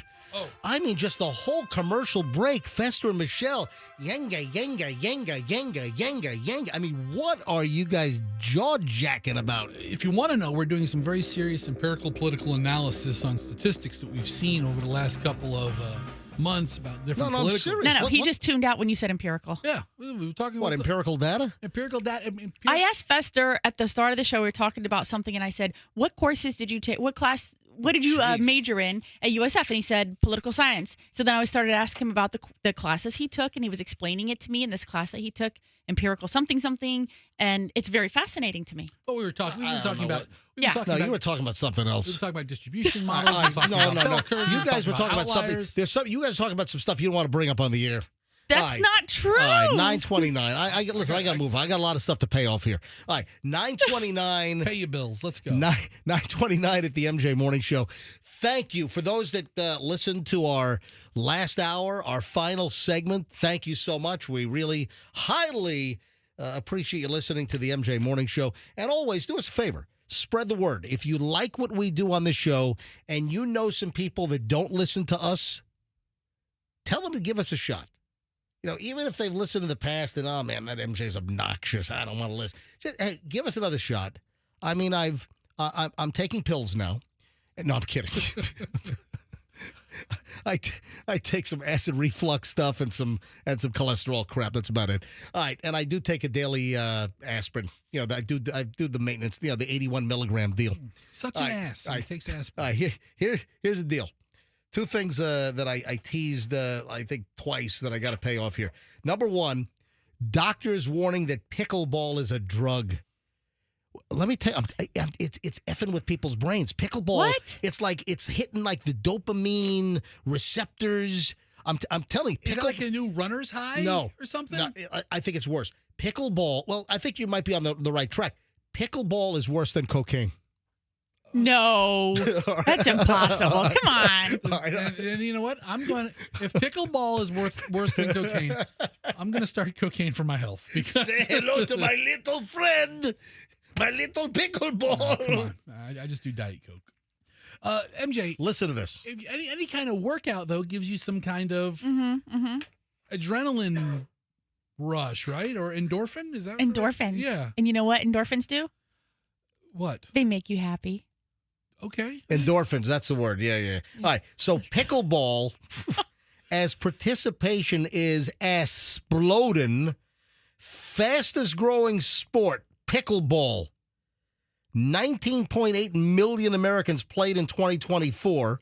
That's a 311% increase since 2021, and it's just getting bigger and bigger and bigger. But the deal is you look at all the demographics here. You look at all the people that are getting jammed into it. But apparently, people are approaching pickleball almost like a drug addiction. That's what some doctors, psychologists, orthopedic surgeons, that's what they're saying. Dude, my cousin was on drugs, and he stole my grandmother's VCR. Okay? Yeah. And pawned it. Is that what they're Wait a doing? minute. Oh, is that Yeah. true? Is that true? I remember my cousin broke into my grandmother's house in Massapequa. She was like one of the first people to have a VCR. And pawned it off for drug money? Pawned it. He got rid of it. Sold it to one of his friends. Got drug money. He bought smack or whatever the hell he bought. What was I was going to say? What was your cousin I don't on? know, it's like the mid-'80s. I remember it was like Smack 80, is whatever it was. Smack's heroin. 84 or something. Was he on heroin? But that's what drugs are. I mean, I'm not robbing people to buy a pickleball paddle. Yeah. You get a good feeling. You get a good feeling after you work out. Listen to this. I've heard. Pickleball's a drug, says Dr. Timothy Charlton, an orthopedic surgeon at Cedars-Sinai out in Beverly Hills, California, that pickleball injuries have become so common that he hardly needs to look at a patient to diagnose them. If a 65-year-old woman comes in with an acute pickleball injury, it's an Achilles rupture until proven otherwise. He jokes like he knows what it is. So I guess there are tons of Achilles ruptures. Listen to this. He says it's gotten out of hand. He says pickleball is a drug. bone will be sticking out of their skin, and the person who had the accident will be like, "Hey, doc, how long before I can get back on the court? How long before it heals?" Oh. He's like, it's like they're on freaking speed or something. So now people have healthy. They're all messed up. They have healthy hobbies, and now doctors are insulting that. Yeah. They tell you for decades, get off your fat ass and do something. People are doing something, and now they're villainizing you for that. Right. Listen to this. Whatever. Dr. Michael DeCack. Mr. DeCack. So Dr. DeCack sounds like a... It could be Dr. DeCack. I don't know. It's DAKKAK. Is it Dr. DeCack? Is it a short A, a long A? Is it Dr. DeCack? That's a long A. I don't know. That's a cack. Is it a cack? Dr. DeCack. All right. So he's an orthopedic surgeon at the Cleveland Clinic branch over in Palm Beach County. And he says he recalls a patient who was so focused on having her paddle color match her shoe color that she neglected the basics of proper fit. She felt she didn't perform as well when those things didn't match in color, but the neglect for having a proper fit caused knee arthritis to flare up. More concerned with the color matching of her paddle and shoes than whether she was actually in the right shoes. You're talking about one crazy old lady. No, here. there's tons of crazy old people. You talk to people listen, Michelle's sister is like a psycho. Michelle's sister is a pickleball psycho. I mean, she needs treatment. I think everybody has their thing that they're a little nuts over or passionate over. I mean, listen, people are playing pickleball. Good for them. Pizza. Yeah, pizza. I'm not nuts over anything. If they played underwater pickleball, you'd be hopping into your scuba set. Oh, yes. Like, Scuba ball. I just talked to my friends at Tackle Shack. Yeah. We're playing pickleball under the road in Kuala Lumpur. Do you like mocking me? I do. It's entertaining. I do. Hey, Michelle. Yeah. I've been invited. Okay. To what? Can I go to Lembe and Komodo late February, early March next year? You can do whatever you want. No, I'm getting older, and I'm just going to... Are you? Are you really, though? I want to do as much scuba diving as I can. Go right ahead. But I don't want it to put any stress or strain on our marriage. She'll be fine. I think I'll be just fine. I've proven at the last 3 trips you've been on. Can I commit? Go right, do whatever you want. No, you're going. You know what? Thank you, Jay Griffiths, for this line. MJ, it doesn't matter anyway because you're going to do whatever you want. It doesn't matter anyway. Jay Griffiths. Good man. He's out in California producing shows. Is he really? He's living his dream, man. Yeah, Jay Griffiths was in our promotions department over at the old station on Gandy. Yeah. And what did he say about me? You were asking him, you were doing some kind of promotion, and he just looked at you and goes, MJ, it doesn't really matter because you're going to do whatever you want anyway. And I thought, you know what? Line for my life, buddy. All right, so Michelle. Really that's 30 years ago. Michelle, doesn't really matter. I just want to go scuba diving. Go. Now listen. Done. Out the door. I want your approval. I want you to say. Right. I'm not giving you approval. You don't have to ask my permission. You're a grown man. You're going to be 60 years old for crying out loud. Do what you want. Oh, you know what? My 60th birthday present to myself. There you go. Are the dates still fluid, or is it? Yeah. No. There's the first week of March is a lock, but my rule is I'm not going to the other side of the planet for 1 week. I've got to do at least 2 weeks, so I can take the week. I can take the week after or the week before to do a second week. Oh, it sucks. Michelle, can you just say, Todd, I love you. It's going to be your 60th birthday, and if you want to do the scuba trip, I support you 100% because my love for you is that great. Can you? You don't feed me my lines. Yeah. And I think you know that.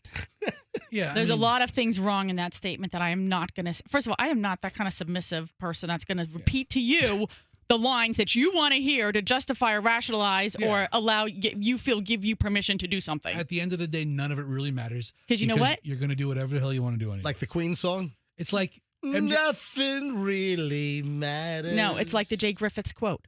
What is that? Just like Jay said. It doesn't really matter, it doesn't MJ, matter. because you're going to do whatever you want anyway. People will say, hey, can you do me a favor and get MJ to do this? I was like, no, I'll mention it to him, and he'll do whatever the hell he wants to do. Yes, see? I will bring it up to him, but I'm uninvested. All right, how do we get off on, when is Hillsborough County spring break? Because that kind of factors in. So I think it's like late, it's like mid-month. Oh, that sucks. Unless you took a 3-week dive trip. No, I'm not doing that. Let's take the whole month of March off. You know what? Yes, let's. Well, I bet you if we took the whole month of March off, we'd still be in the top 5.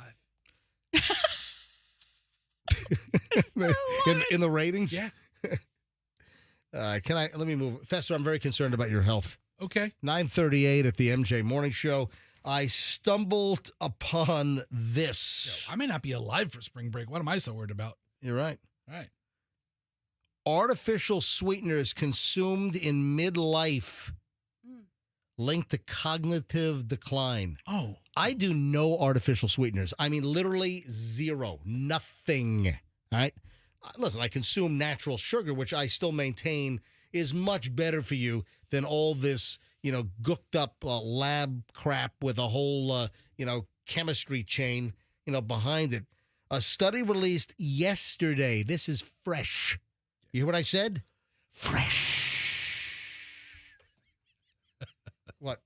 I like your fresh. It's like you just got a job as the Doublemint twin or something. Oh, no, breaking news. Hang on a minute. Breaking, yeah. Michelle's probably going to relate to this best.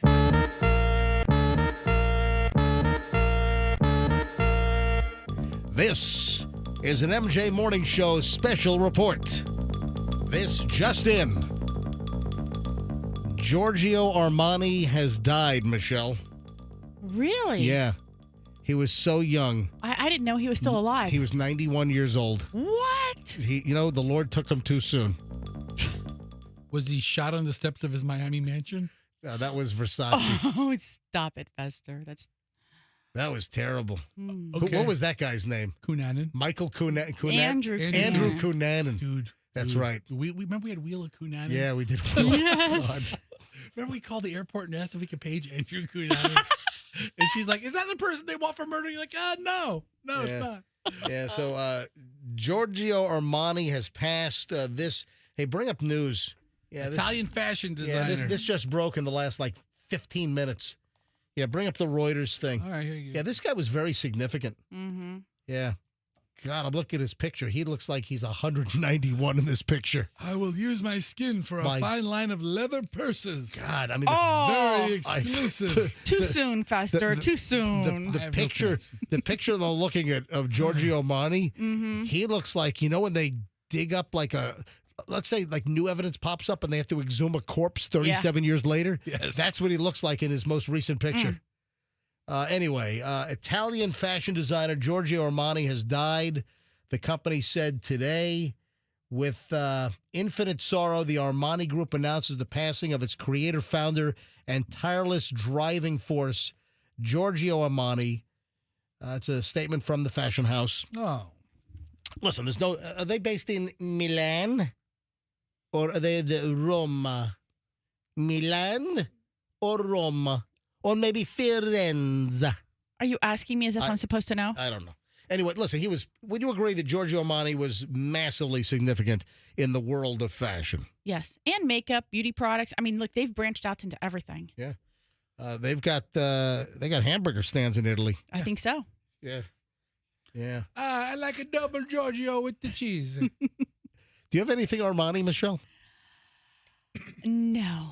You know what? I was never one of those douchey guys with the Armani Exchange T-shirts, Yeah.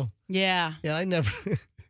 You know what? It wouldn't have really been you. That would not have looked good on you. Not me. Anyway, so breaking news. Hey, Fester, back over to your health. Yes. Dude, you consume an inordinate amount of artificial sweetener. Yes, but you said in midlife, where I'm probably at 85%.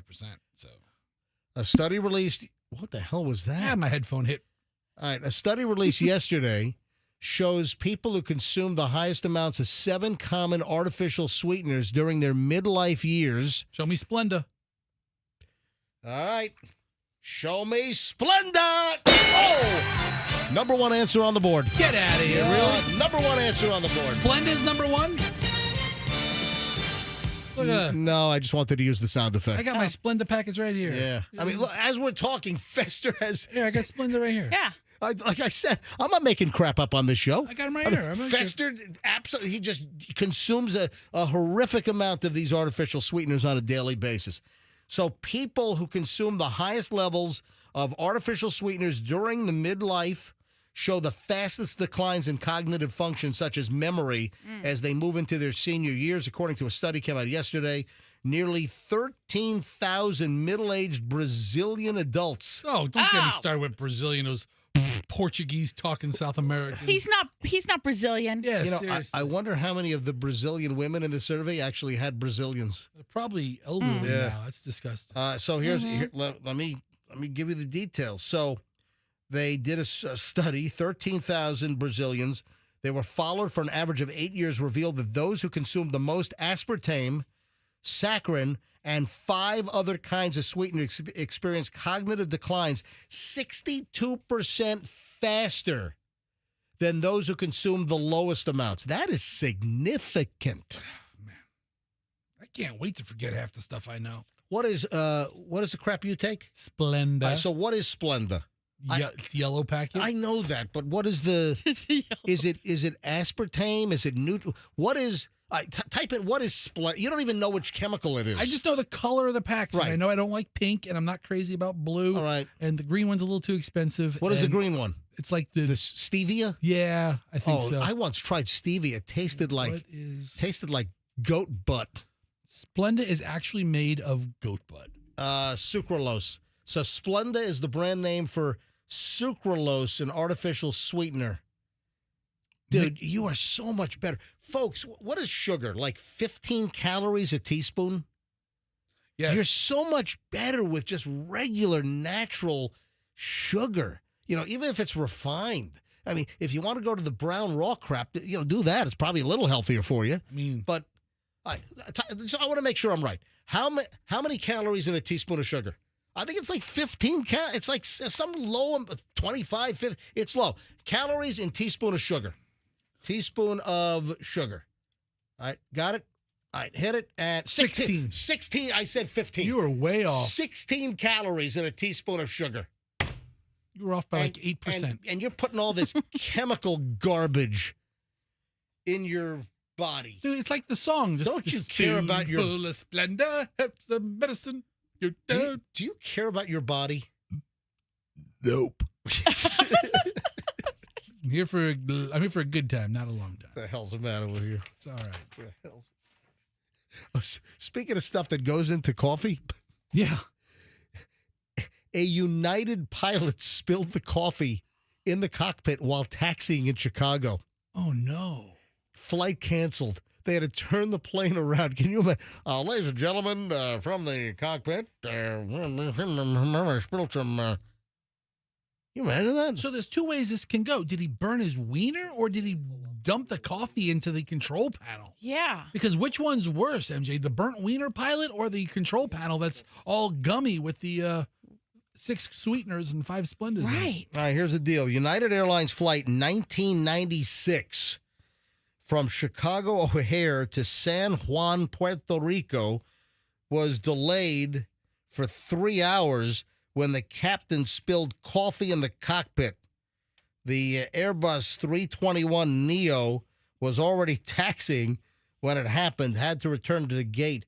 Initially, they thought the flight was going to be canceled. Well, they might have gotten a new airplane. Spilling much more than a little bit in the cockpit. I was right on the precipice of them canceling the flight. I guess they cleaned it up, but he had to go back to the gate. I mean, coffee's especially bad. It's hot. It's acidic. Is there sugar? Is there cream in there? The artificial sweeteners. Can you imagine a plane crash due to a coffee spill in the cockpit? Can you imagine that? In Puerto Rico, they would call that a café con crash. Terrain, pull up. Whole joke. Terrain, pull up. Anyway, so flight was almost canceled. They delayed 3 hours. You totally crapped on my joke. Well, I'm sorry. What was it? Café con crash is what they call it in Puerto Rico. Yeah, because it was awful. Well, no, it was a café con crash, and then you 4 seconds earlier, you're like, imagine if the plane went down because of the coffee, and then I call it café con crash, and you'd be like, whoop, whoop, whoop, whoop. Well, listen, then make it a little funnier, like café con crash. All right, so that's a little funny. It's a little funny. But instead of all right? workshopping it, you just go right to the terrain. Oh, man. So I'd like to be the ladies and gentlemen, as your captain speaking. I just spilled my coffee here in the cockpit, and now we got to turn around because I don't think you want to find out if everything works at, while we're trying to take off and, at cruising altitude. That sucks. Yeah, how about that? Oh, on a very sad note, do you remember the kid that was shot with the ding-dong ditch in Houston? Yeah. Turns out the story gets worse. It wasn't like spontaneous. The guy was lying in wait. Yeah, this just sick new details coming out about the Houston ding-dong ditch. And part of the reason why I'm mentioning this is just to impress upon parents and grandparents, and maybe some great-grandparents, and maybe by chance some great-great-grandparents, just tell your kids and your grandkids, man. Just tell them, don't do this ding-dong ditch TikTok schmuck challenge. Yeah, the Texas homeowner that was charged with gunning down the 11-year-old kid with ding-dong ditch, now charged with capital murder. They've jammed it up. New details are coming out because it turns out that Gonzalo Leon Jr., 42, was lying in wait for the victim, like to ambush the victim. I mean, listen, we're dealing with 11-year-old kids that are, they're screwing around. All right, you want to, just run after them and yell, "You miserable kids!" You want to yell, fine. Yeah. But you don't fire a gun at kids that are ding-dong ditching you. Does the story say how they were able to determine that? From a shooting point? Well, here's either he told them or somebody saw him. Here we go. Yeah. The boy and some friends were playing the prank involves knocking on the door, ringing the doorbell, then running away, blah, blah, blah, without being seen. This has been around since doorbells were invented. Right. No, since doors were invented. This was invented before the doorbell was even around, when you just had a knock, right?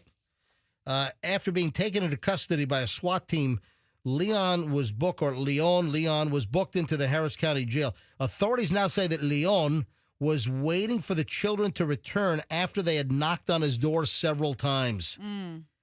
Yeah, this was someone brutally murdering an 11-year-old. Ugh, that's just terrible.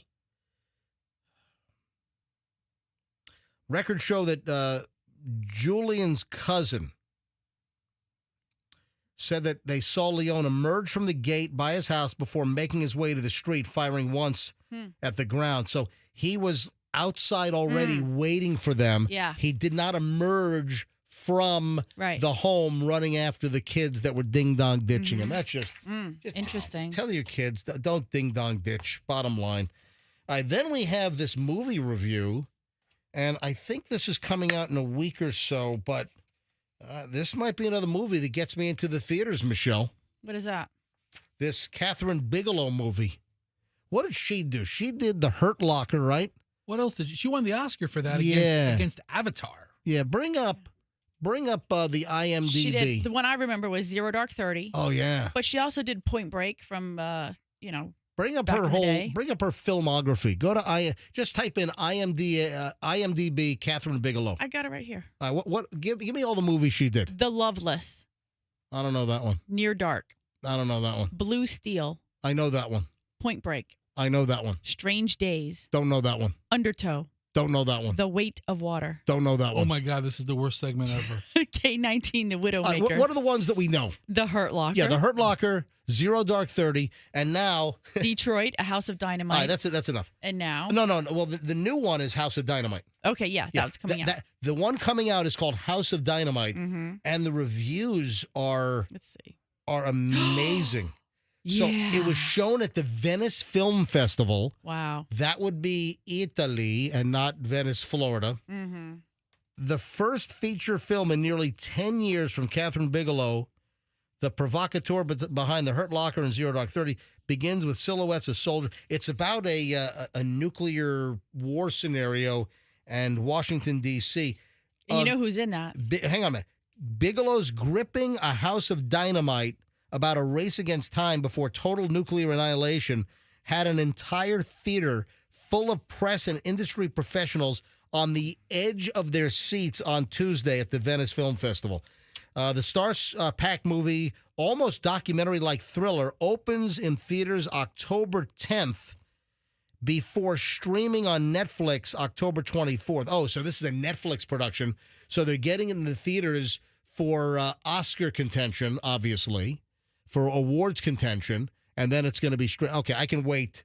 If it opens up on the 10th in theaters and the 24th it streams, I can wait 14 more days I'll be all right on that. Who's in the movie? One of my favorite actors, Idris Elba. Oh, yeah. Mm-hmm. Yeah. What was that movie where he the hijacking of the airplane? Yeah. What was that movie we saw? Oh, no, it was a series. It was like a little 4-part. Yeah, it was a series on one of the streamers where, they had the guys that hijacked the airplane. But what was he in that we really loved? Wasn't he in The Wire? Don't give it away, Fester. Was I right? Make him think. Yeah. Yeah, The Wire is one of the best shows ever. See, I want to go. We did watch The whole Wire. You know what? I also want to go back and watch The Shield. Yeah, that one too. Do you think The Shield with Michael Chiklis and Walton Goggins, you think that's going to hold up? Because I just remembered that The Shield was phenomenal. It was. Those were excellent shows. What happened to Michael Chiklis? I don't know. Why don't you look him up? Hey, you know what? Do me a favor. What happened to Michael Chiklis? Could you go ahead and look it up for me? We got to go. Can you get on the Googles? We got to go. You don't know how to work a computer. We got to run. It's like hiring idiots. We got to run. All right, folks, have a fantastic day. Gotta shut her down. Yeah. Oh, you know who was busted for drunk driving? The stupid, goofy Cousin Greg from Succession. You know Cousin Greg? Yeah. He was busted for DUI over Labor Day weekend. Huh. Yeah. We got to talk about this tomorrow when we have time. There's a whole thing on YouTube of Cousin Greg's dumbest moments on Succession. I love that character. Oh, the character's phenomenal. I mean, some of the crap that came out of his mouth was tremendous. All right, we got to go. Folks, have a great one. We'll see you back here tomorrow. MJ Morning Show on Q105, 104.7 FM. And let's be careful out there. Ote?